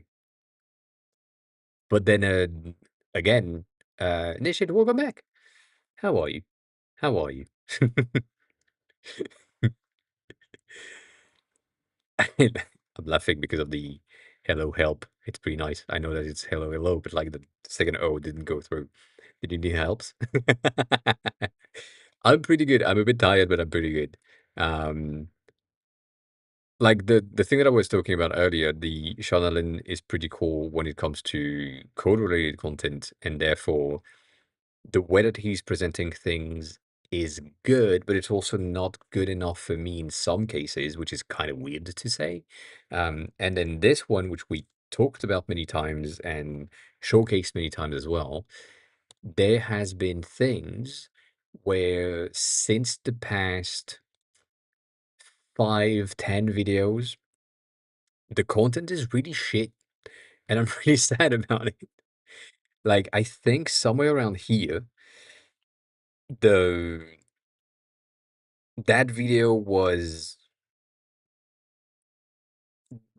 something shifted on their ends, where it went from educational content to I can't be bothered to explain the things that are supposed to work. And so here, which is the one that I used for my own app, creating this and following through the entirety of the tutorial, going through step by step, explaining the code and so on, really useful. But then now, most of the thing that I'm seeing is just we're trying to achieve this, and that's the code. We're doing this here, and that's it. Like that's basically all the video is, and it takes like 2 minutes, and I sometimes that's all it takes to do something. But lately, it's just been so bad that the presentation and the thing that is specifically on this one that pissed me off, um, it's just it's presented and edited as a TikTok reel kind of thing, and not as a learning thing. It's just everything is to be displayed in an aesthetic version rather than showcasing exactly how the code works. And if you're following through and you have the audio, nothing makes sense. Like,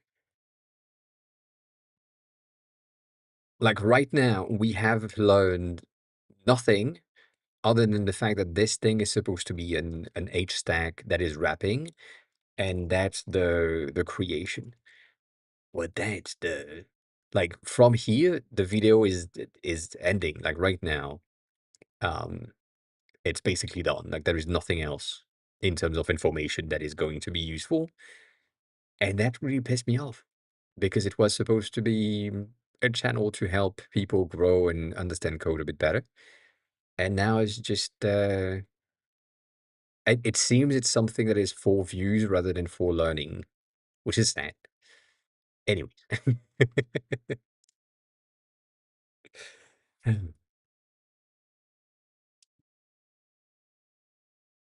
Yeah, I also for that last message, I do agree with that. I don't know if it is necessary. I would say that's one of the first thing. I don't know if I want to either. Like that's one of the thing that made me realize that maybe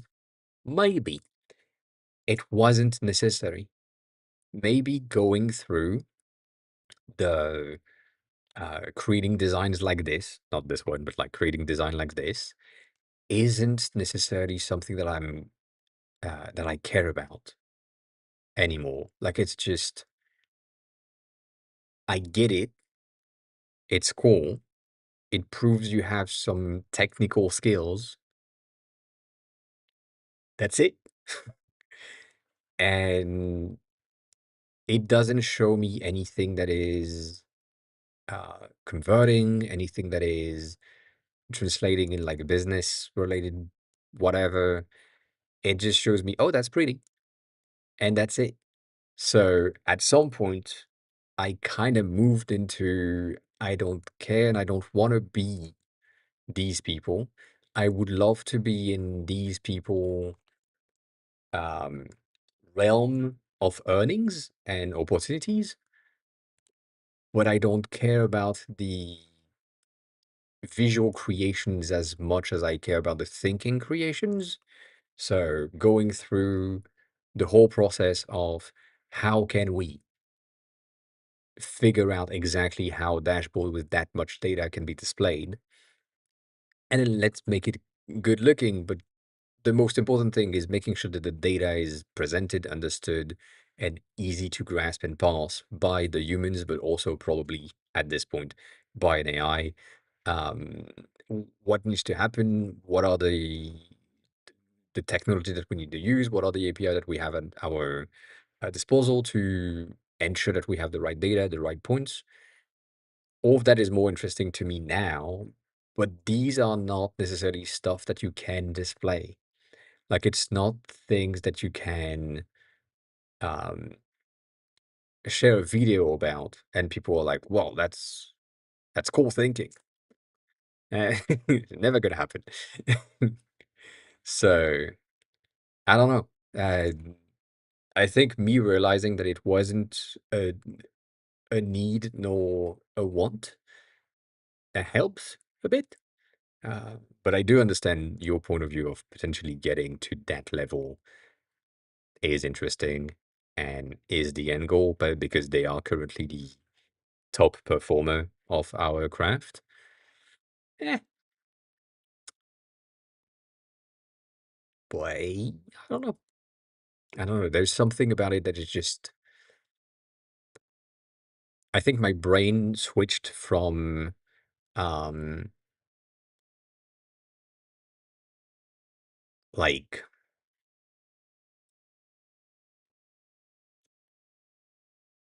what I started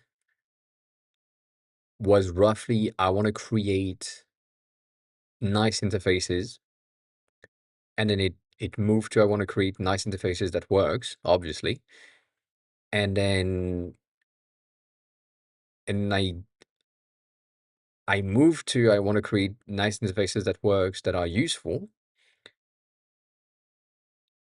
and now I kind of am more on the the shit to work.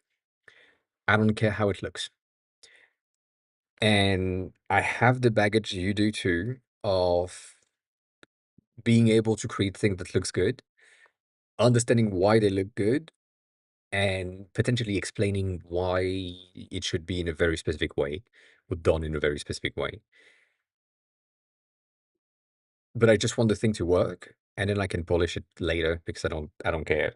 And so that is one of the things that I'm doing here on stream, where we go through something that already exists, and I'm like, this could benefit from a corner radius. This could benefit from an indent, divots, in terms of making the things better.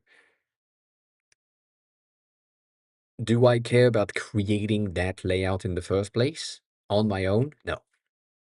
Do I care about improving the thing to convert better, have like, uh, well, better click rate and so on? Yeah, that's the type of thing that I'm kind of focused on.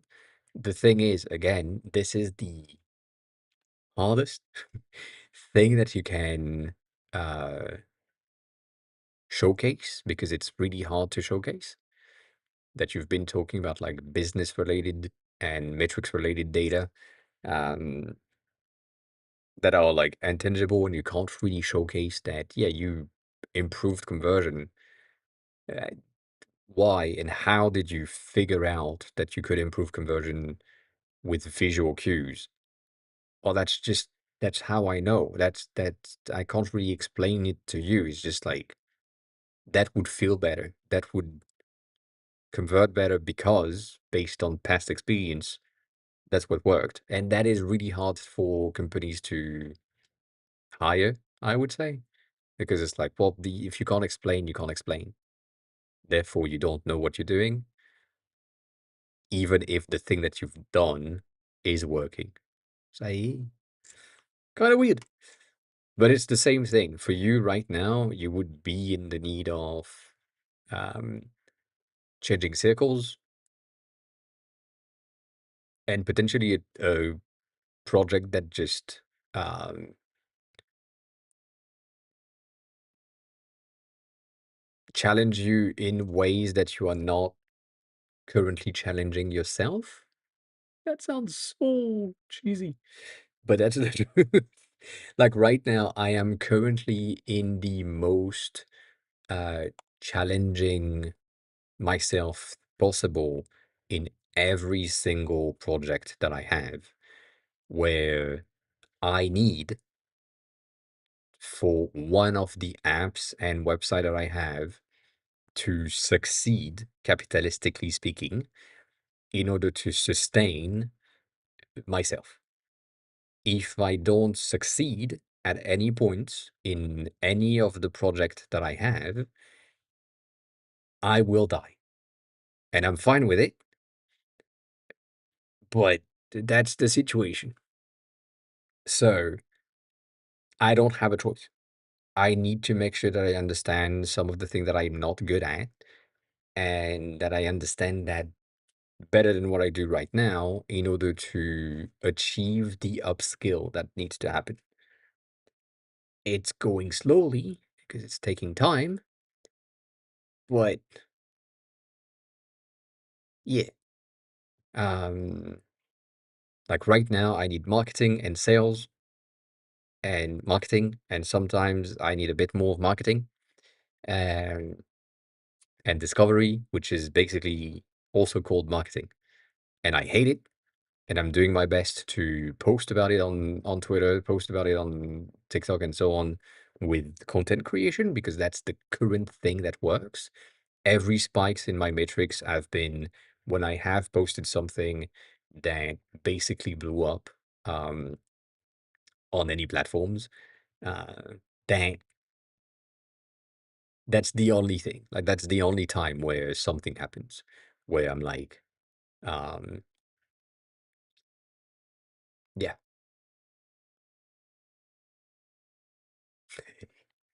Also, I saw that.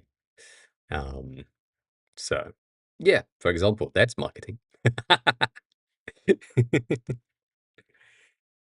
Ah, one day Twitch, one day still, not today apparently.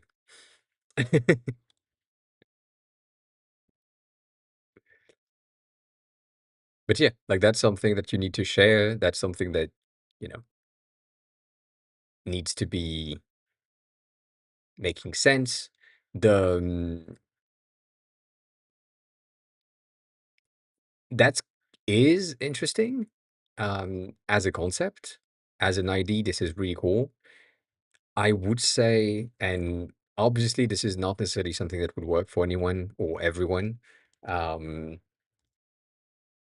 but specifically for you, this type of content would work. But potentially having like a way of presenting yourself in that matters either uh, as a person or as a mascot could work, could be exactly what you need and help with discovery.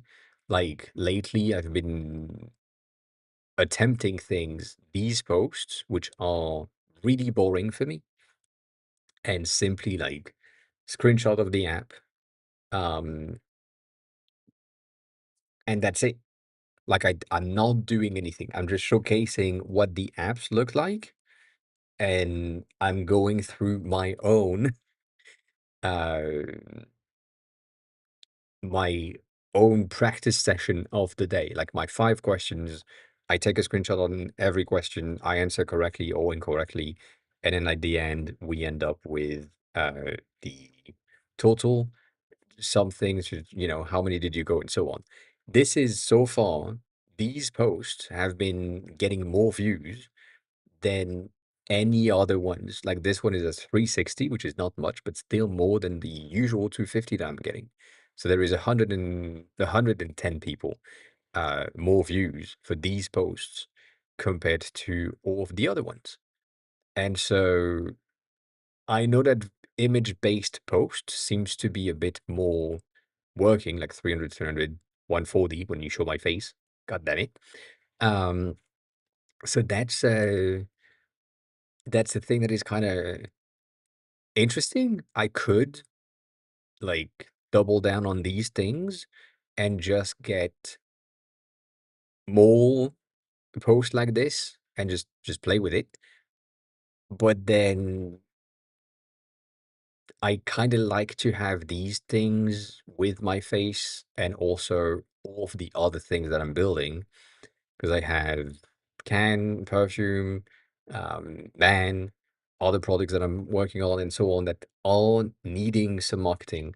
So going through that is a pretty useful thing. But then again, these things have no traction whatsoever. Um, like no like, no, I mean, 3 likes, 0 comments, not as good. So might happens. I don't know. But nonetheless, this is the type of shit that could potentially work. And I don't say be on camera. I mostly say showcase whatever, and maybe it works. Best option if you have a human behind it, but your mascot is pretty cool. Um, what I would say right now, based on what you shared, the Kyoto animation for the onboarding, just post that. just post the wink, and that's it. Like make the animation go as a loop, and yeah, like that's a very probable thing to make it work with everyone. Like it's just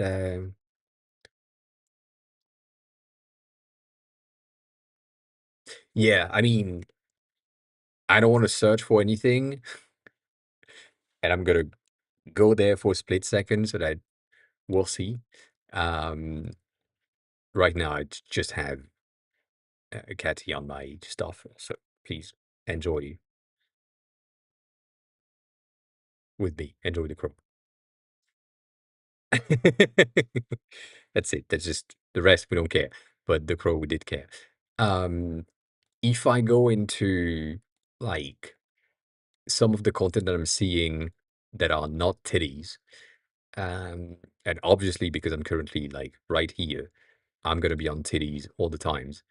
Um, but it's the type of shit that I'm seeing on a day to day, and then right now I can't see shit. Um, there's a lot of people that are creating Japanese learning content, and these Japanese learning content are exactly the same thing. They are all reusing the exact same templates basically, and they all do the same shit for that bitch ass app that I hate. And it's just paid fake accounts. And I know that it's fake account because they are all using the exact same things. And that makes no sense. Um, I mean, to me, it makes no sense. I don't have the marketing budget for that. And therefore, I'm doing it myself. Obviously, I'm talking about it. I can't find anything.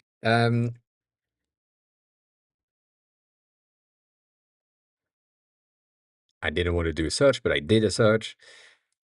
And obviously, this is for me. So, yeah. Like, learning Japanese content. Um, this is probably an ad for one of the app, and this is one of their app which is really shitty because it teaches you how to write inside of your iPad really bad. This one is am I think. It's a very interesting thing where you have transcript of the videos that plays, and so it's easy and useful to understand. They just do that. They showcase the video of the person speaking with the transcript, and you just follow along, and that's good enough for the marketing content.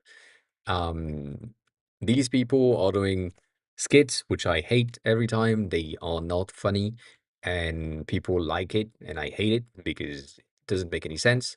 But then most people are, or most thing that I'm seeing is like this bitch ass app. Please don't use it. Um, and it's just rage baiting. It works. I'm raging. uh, and it's bad content. Same thing here. Like that's Bumpo, that's Pingo, and all of these things are currently just using AI voice models to teach you Japanese. The thing is, this one is teaching you like you are a dumbass, and this one is teaching you like you are a student. And so I don't understand how this one is popular, but they are spending so much on marketing. I'm seeing 16 to 20 different accounts, new account that I haven't seen before that are talking exactly about like this girl I have never seen before, talking about this app and is like a ambassador of the app on a daily basis.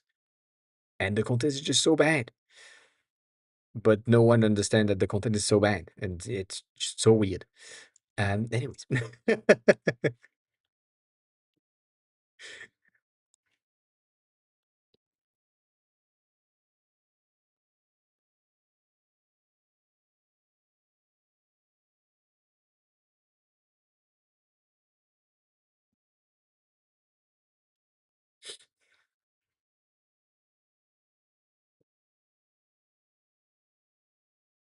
Mm,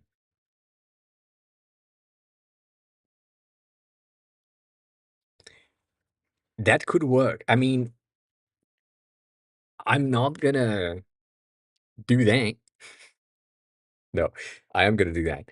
Um,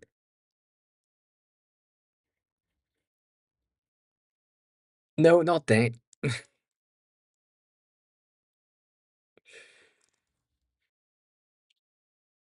So, let me close that. I have things that I like to do, which are um, creating shortcuts. So if I do slash st, I'm supposed to transform this, and obviously because I'm talking about it, this is never going to work. Um, let's see if it works here. I doubt it. So slash st is a shortcut on macOS that gives me basically the stream, so Twitch on like Twitch link and YouTube links. The thing that I did is ensure that one of my specific things, as in PR is slash PR is perfume, M is my marketing message. And my marketing message is basically a copy paste of I'm coming across someone on TikTok that does perfume content, and I haven't seen them before. And I go on their account, I look at some of their videos, and then if that fits, I'm just sending that message that is saying basically, I think you're the right target for this thing that I'm building. I explain you what it does. I'm looking for feedbacks on that thing. And if you can help me, that would be absolutely adorable of you. If you can't, I don't care. Like, thank you anyway. It doesn't really matter, but I would love some feedback. That alone is probably the reason why I have this amount of users on Perfume already, which is not much. It's like 300 in the first months, but still.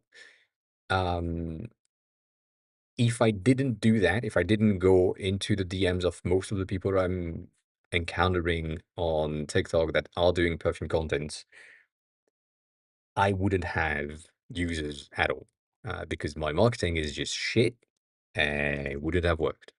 So that system of me having a slash something would help.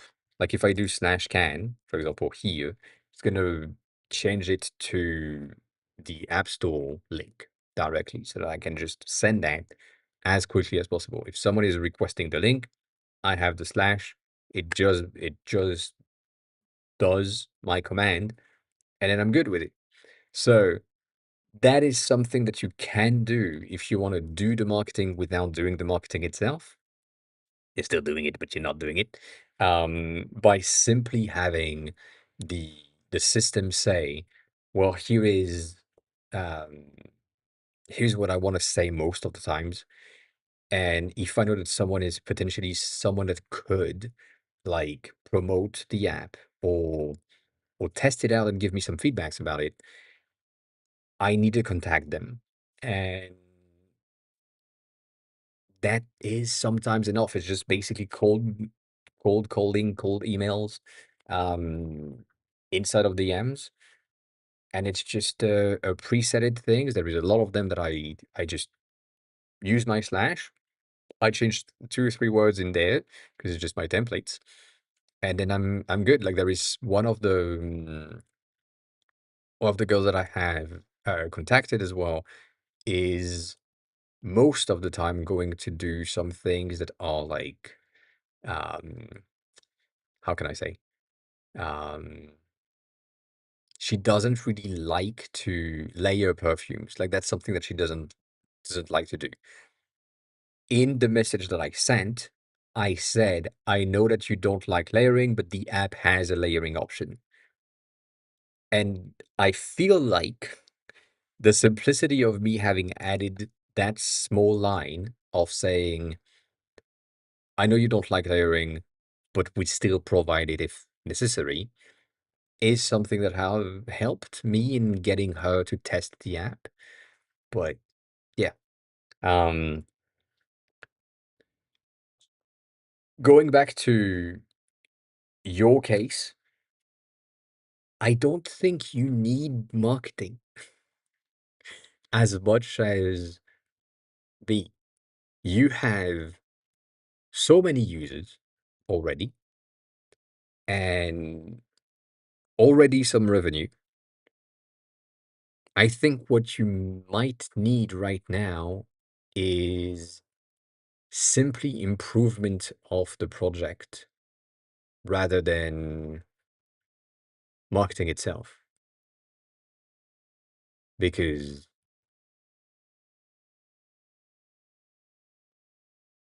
like you already have everything. You don't need the marketing. You already had the marketing by acquiring the user base of the previous platform that died. And with that, you get your stuff. That's easier. Why? Eh, I don't know. I don't know. But then, as you said, V2 is the thing that would make um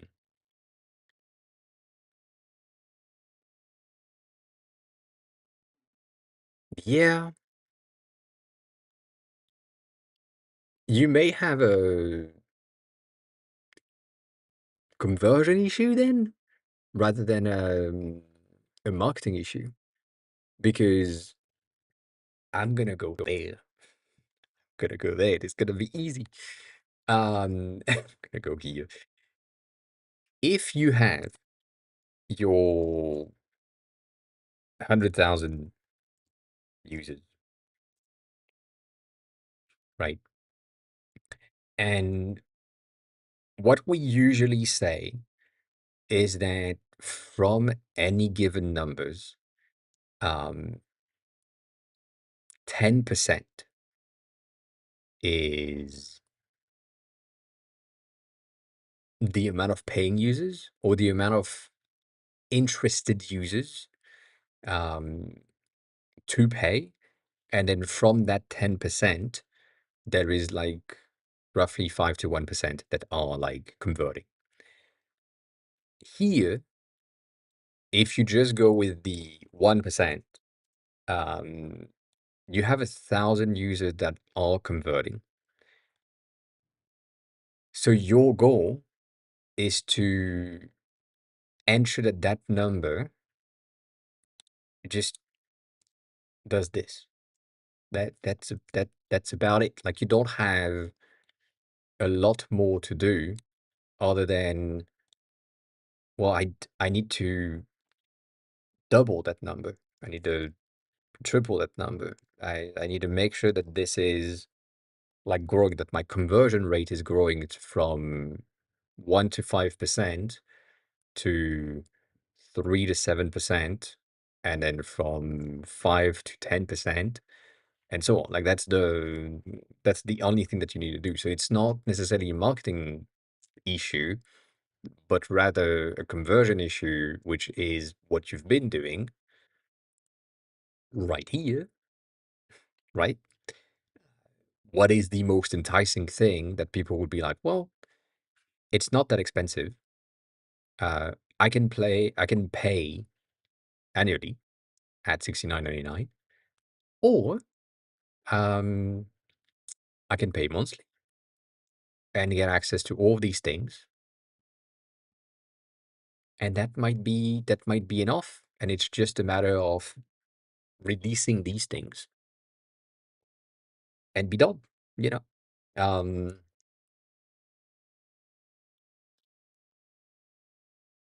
I think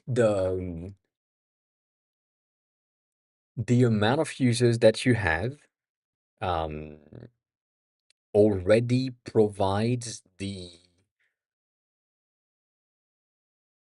word of mouth discovery effect. And then it depends on the target audience that you have. So uh, obviously, I'm going to use that as an example. The You know what? I'm going to use Thread instead. um, this post alone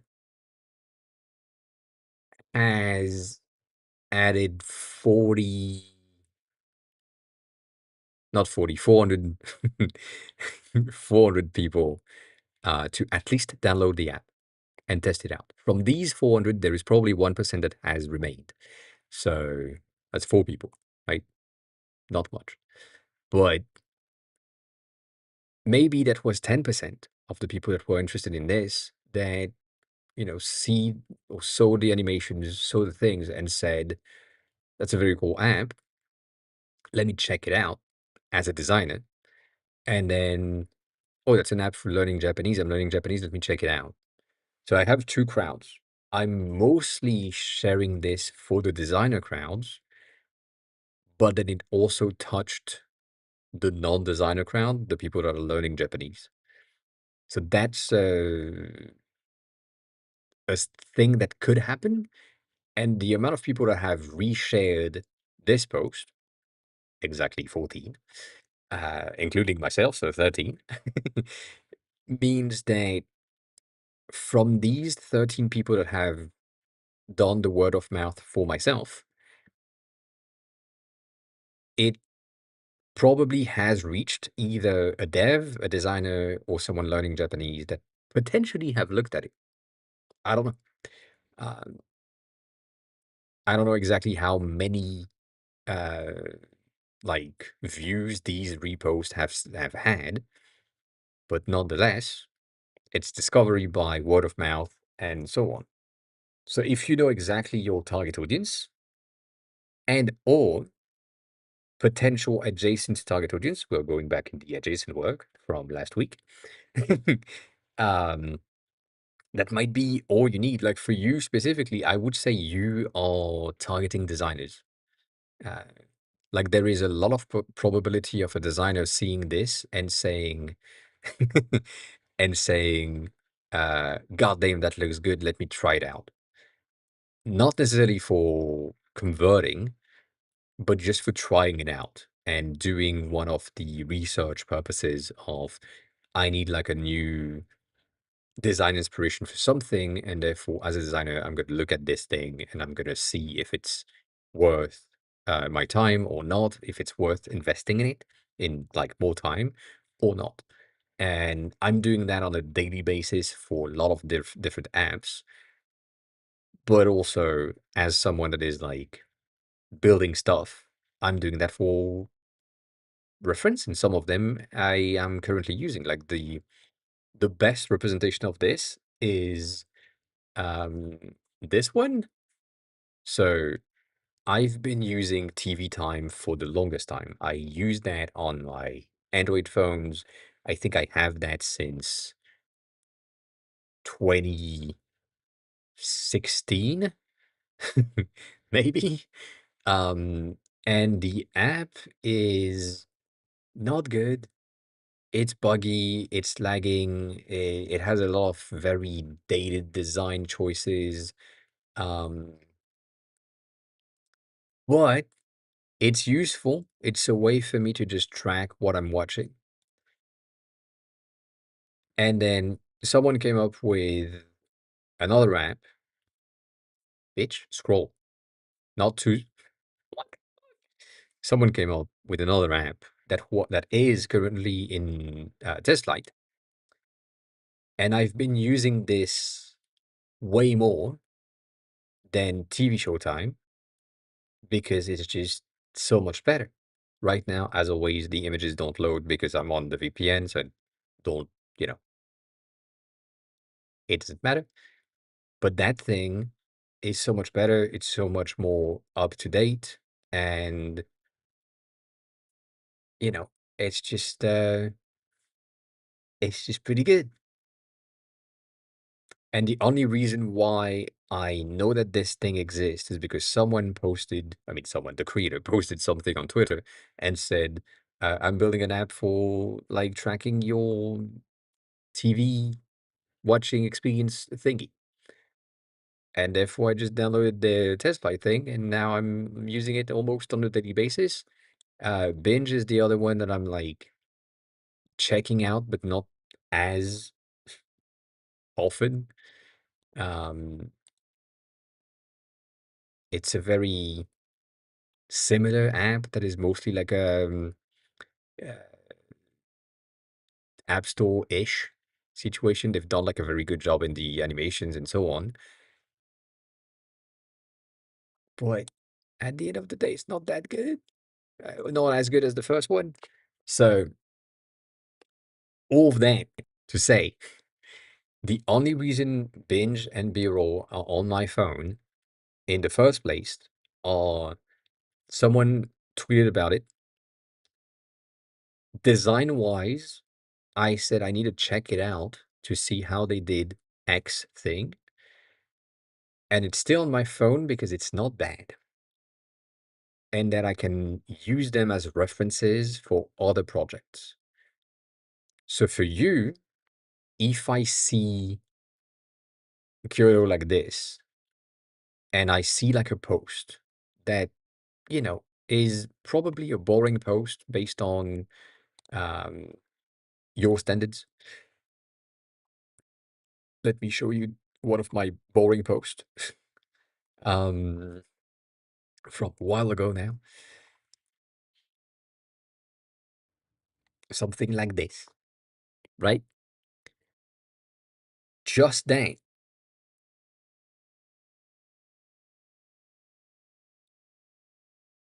gave me uh, like 700 views and two people commenting, 26 likes. Maybe some people have tried it out. I don't know. But these are mostly for the designers. And then sometimes it reached more people, sometimes it reached less people. Um, and it's just, you know, that's all that is needed. Like that, sometimes. Um, it's just it doesn't really matter, but my audience and most of the audience that I have is going to be people that are like in the design part stuff. So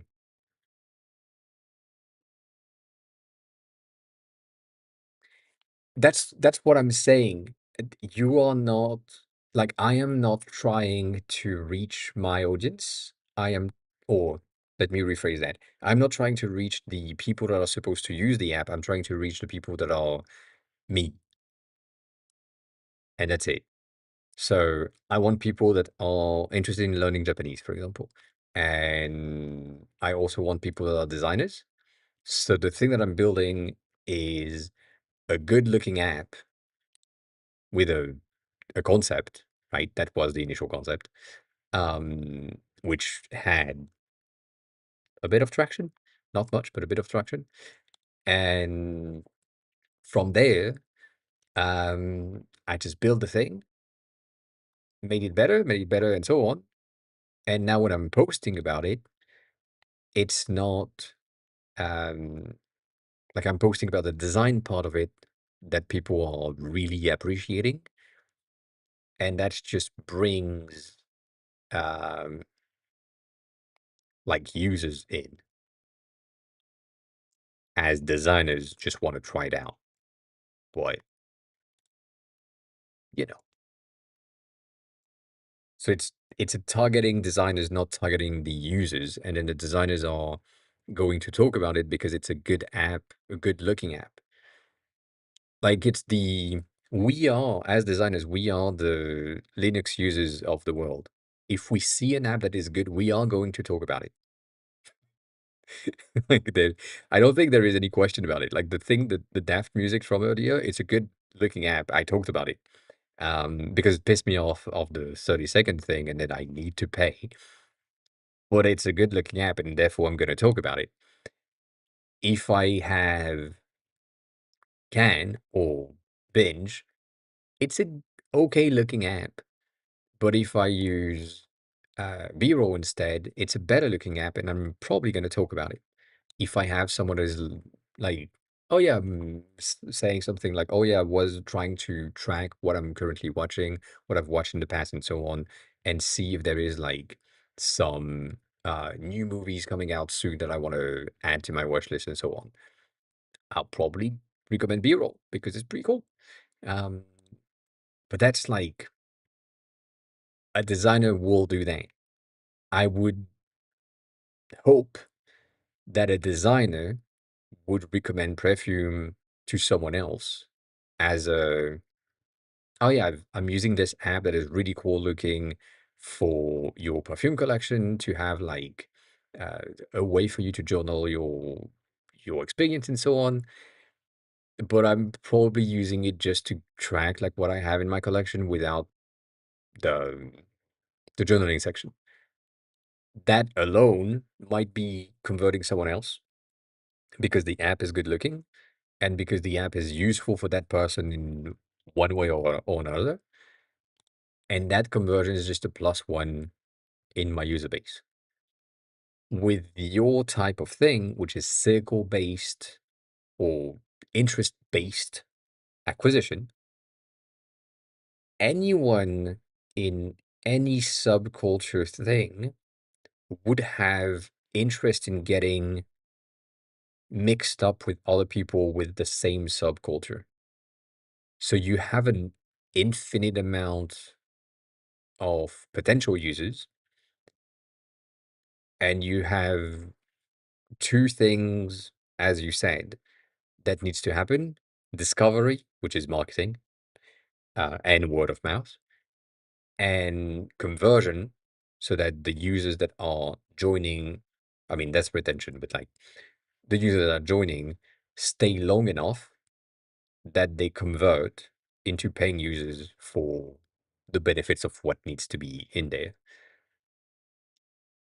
To me, that's all that you need to work on, or at least focus on, to make sure that you are sustainable. Um, but then again, I'm looking for sustainability and not necessarily profit. So that depends on what you're looking for. As always, we never know. It depends. But, you know, different stuff. But yeah, I mean, to me, I'm building the apps for myself first. And then I'm building the app for ensuring that the outputs are visually interesting enough that a designer would be like, that's a cool app. I will talk about it. And then I'm making the product itself good enough for my taste, so that someone can say, this is a useful tool, and I'm using that on a daily basis, or I'm using that on a weekly basis. or I'm using that when I need it. Um, and that might be enough. And for you, because of the forum type of product that you're building, it is specifically because it is an um, infinite category thing. Like Reddit is an infinite category forum. You have the ability to do the exact same thing, and therefore I don't think you have a user limit other than who's currently alive and on the internet. So some people, but that's about it. Like it discovery. Um, I think, and if you do something that is like good looking and useful, the will usually circle through. Specifically, if people that are inside of um, clubs are interested in that. I would highly recommend you to target clubs, you know, like a tennis club, for example. Or if you go in schools, anime clubs, um, the theater club, all the clubs in schools are like you want a place to brain the words. Nope.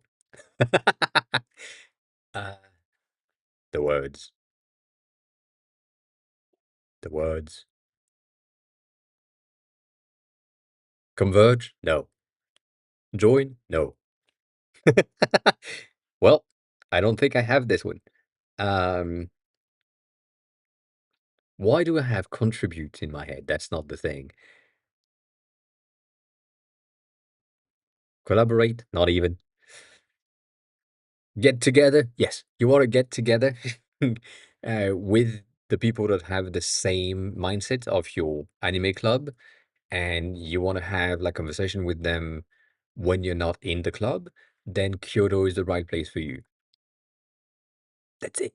That's it. And sometimes it's just a matter of placing a flyer somewhere, you know. Um, these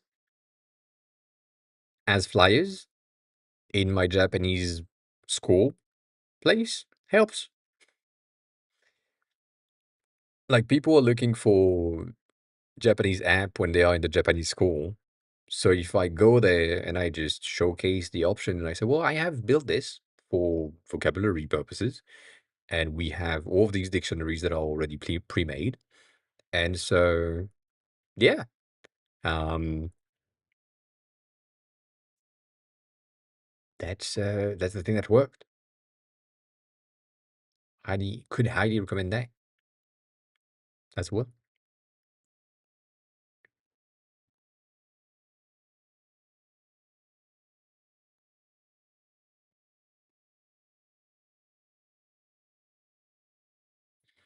Yeah, that's a lot of work though.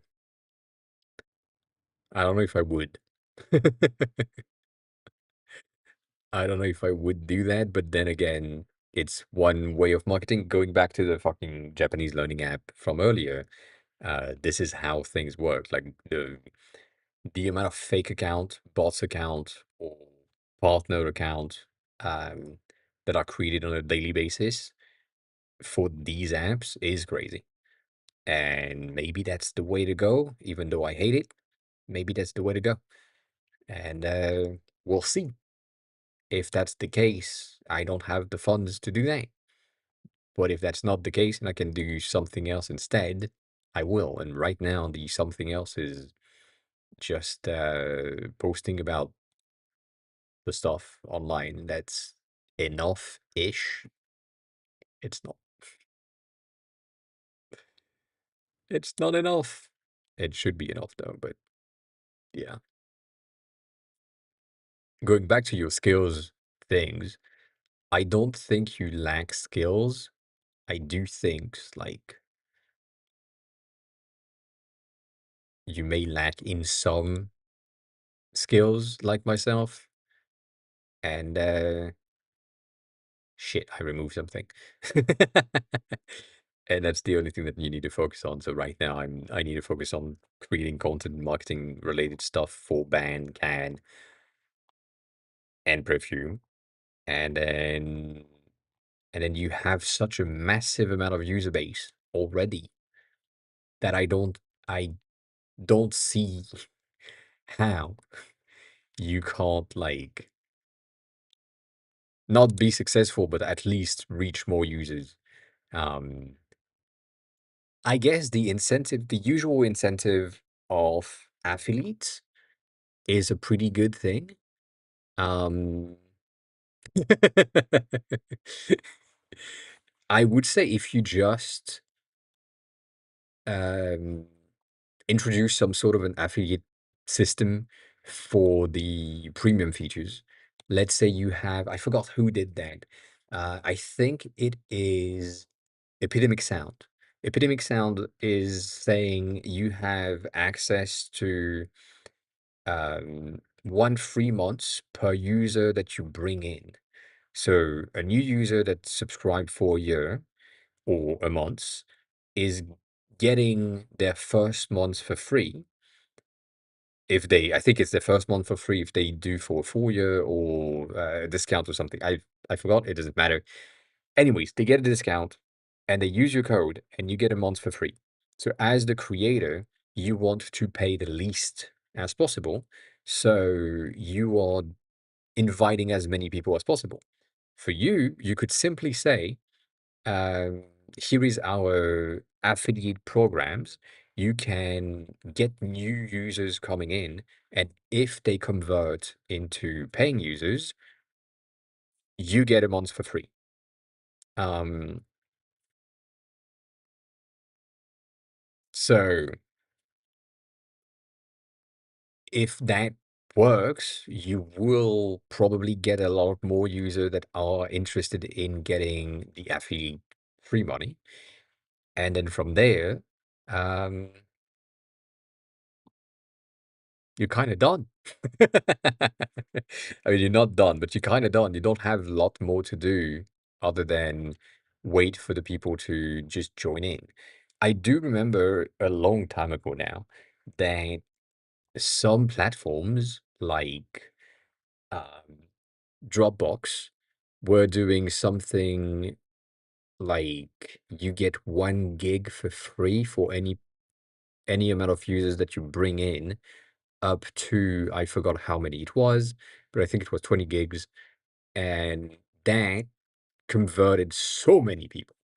Um, And I have received 3 gigs of storage on Dropbox way after um, I like shared my emails or something. I had them in my contacts and therefore I received free savings, like free storage because I was there before them, basically. And then I shared my contact and because, whatever. At the time, contact sharing was a thing. So you might want to do the same thing. I don't know. It might be an option as well to just simply say get months for free, get frames, get specific badges. If badges are something that people are interested in Kyoto, you know, like something that is fun and related to the circles in which they are. Um, like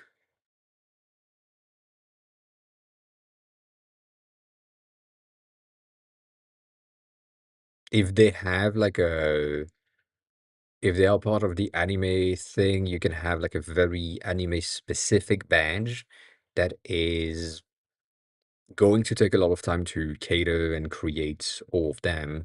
But maybe there is like a very common anime that I right now don't have any idea of, where people get gathered. I forgot the Dragon Ball Z um energy ball, the one where everyone is reaching their hands up. I don't know the name, but maybe this is the name of the badge. And so for the anime community, it makes sense because this is like gathering people together. And it's just a badge that you get when you bring in more than 10 to 15 people. And that's like an achievement situation. Maybe you are into, I don't know, cakes. That's my case. And something that is common is the amount of Tupperware or the amount of cake plates or cake um, mold that you own once you start. And maybe it's just like one of the old badges is the holder of mold. And, like that's the thing. But it's like catered to that specific community, and that might help. And you do that for your most active 10, maybe. It's going to take you like a week to create these badges. Um, and that's an incentive for them to just join in um, and so on. Yeah, onboarding creator would be pretty good. I would say the best option for this would be to find community-oriented creators that are niche, but not that niche. So not LTT, obviously, um, but going into something like, obviously for me, like I have, um, if I'm here, hmm? um, if I go to Jules, Jules is a prominent creator in the Japanese learning community. Makes a lot of sense. He's been having a lot of health issues in the past few months. I don't know if he's still alive. I don't know. It doesn't really matter. Nonetheless, that person would be potentially good for me to contact and say, I am currently building an app for learning Japanese. Busy. Hi, welcome in. How are you? And so I would love for you to take a look at it. I don't have any money for sponsorship, so this is out of your willingness. Um, I can't provide like a discount code because I'm very much like broke, you know. And basically that happened here, where he was contacted by Wagotabi that asked them like, we are building this thing. Here is the key. Would you be interested in doing a video about it? Um, and then he said nothing, and he just did the video. And in the video, there is like a lot of things that are explaining what the app is, uh, explaining when it's good, which is really fun to me to see just like that is the good, and then that is the bad. So with that in mind, like having this would be really, really useful for me to just contact them and say, well, would you be willing to just take a look? I can't really offer you anything.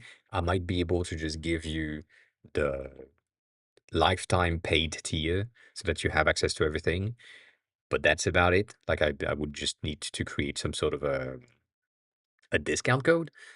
Nonetheless, that's a pretty good option. For you, the good thing is it's anyone.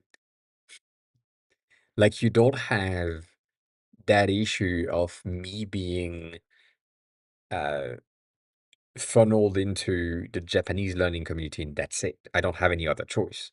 So there are probably 1,000, 2,000 YouTuber that are like good enough that I trust, that I know.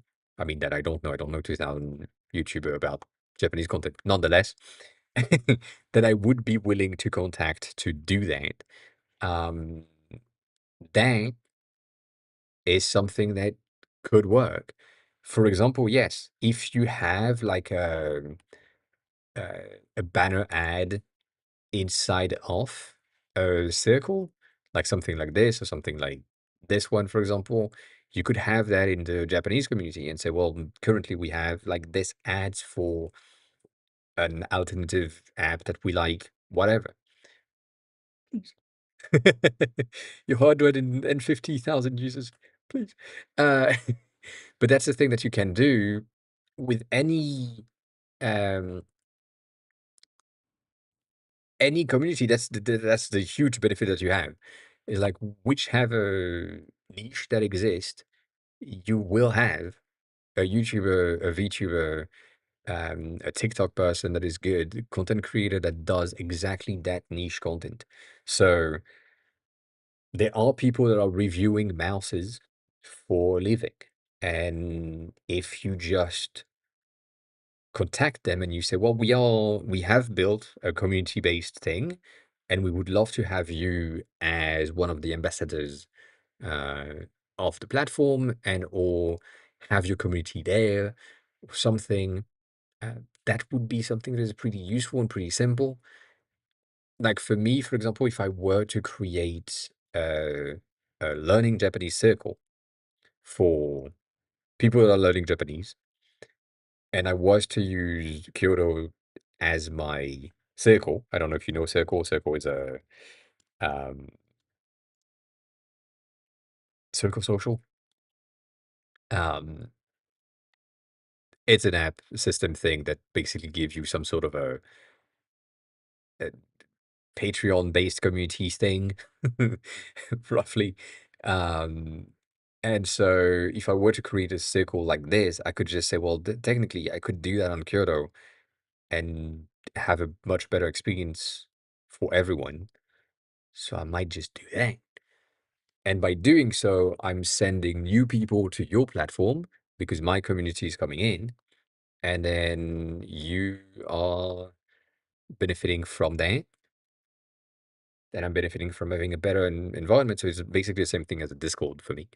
Um, and yeah, like I don't think you have anything to lose in sending the email to everyone on YouTube. Like anyone that you're watching is a probable person that can use your system.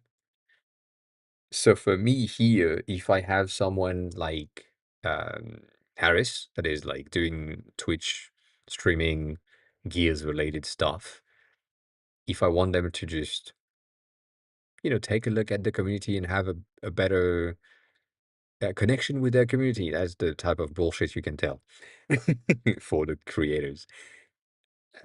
They might just do that and say, well, there is this new app that comes out that is a bit better than Discord because it's not voice, it's just like text based. I don't know exactly your features, but you know, um, it's like the old days of forums, and we like it. It's fun.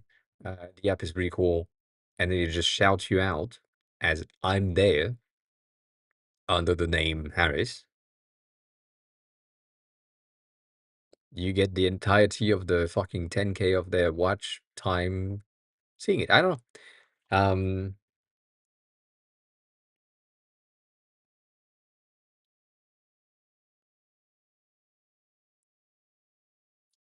Yeah, if you can not pay them, because that's also a thing. If you cannot pay them, uh, just say that. Be open about it. But yeah, like there is the message that I shared earlier is the same thing. There was one guy that I sent that message. I said, you look like someone that is interested in perfume and might be the right target audience for the thing that I'm building. And I would love to have some feedbacks. And his first reply was give it to me for free. I was like, well, you get the free version, which is basically everything that you would have in the paid version. You're just limited in the amount, and I just need feedback on it. And he was like, well, you need to give it to me for free, otherwise I'm not testing it. I was like, cool, don't test it then. I don't give a shit. I don't have the funds for giving it to you for free, and therefore, fuck off. And he just fucked off. then we good. You know, it's just like that simple. It's just I can't pay you. I can't give it to you for free because it's the only thing that provides incomes for me. So either you comply with what I'm asking, which is just give me some feedback if you have some. If you don't, then good. And if you don't want to do so, then don't do so. It's up to you. And if you're open about it, usually it kind of works. Again, I made like $200 with, which is not much, but still, with the perfume app since it launched last month, 2 months ago. Um, so that's $100 per month. That's not nothing, but that's nothing, but that's not nothing. And if I keep doing the same thing, maybe it can be $200 a month. I don't know. I don't know. We'll see. We'll see. But yeah, I need to technically, in order to retain and remain sustainable, I need to 10 or 100x the amount that I'm making in order to make things make sense, financially speaking and technically speaking. So yeah, that's a thing. We'll see. We'll see. It's just the time things. Uh, yeah, I hope so too. I'm gonna look for someone to rate. Stay there.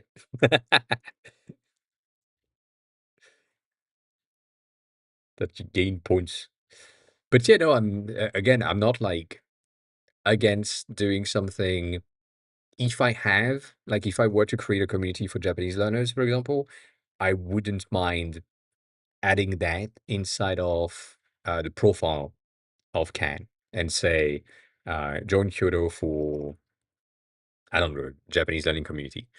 That could be a very cool thing. Uh, there is just 3,000 users there, so that's not necessarily everyone is going to reach it, but you know, why not? Why not? Mm. I just don't do communities. That's the thing. The only community I have is here. James is live, and I'm gonna send you to James because it's gonna make sense. And yeah, Bruce, you arrive when I'm trying to raid someone. Um, here, either here in chat or in threads, Twitter, Discord, wherever. Like whatever you found that is broken, working. I think the best option is going to be Discord because I'm image, text, whatever. But yeah, what did you find?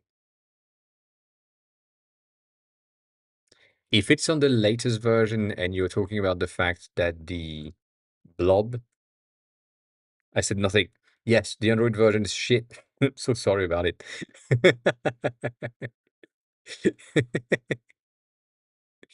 um, I don't care about it. That's the issue. Yeah, no, there is like there has been 300 downloads in total since it launched in November or basically December 2024. Um, and from these 300 active users, there have been, I think, 100 that have remained on it. So the app is just like there.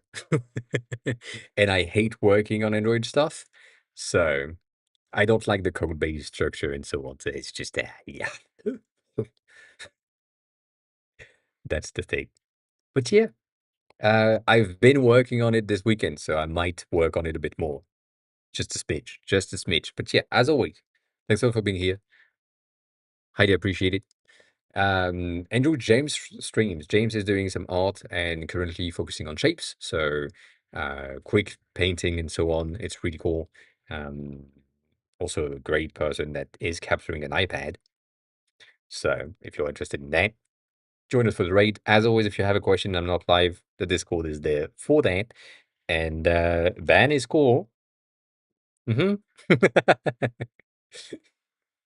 if you have some perfumes, perfume is pretty cool. And if you want to learn Japanese, can is really good. That's a lot of links. I should stop having all of these links. That makes no sense. So yeah, as always, Stargains, you're right on time. We are rating out. Have fun. Thanks a lot for coming in, Star. Appreciate it. But yeah. Enjoy the rest of your day. Eat something, drink something, be kind to each other. You know the drill, and I'll see you all on Wednesday. Bye.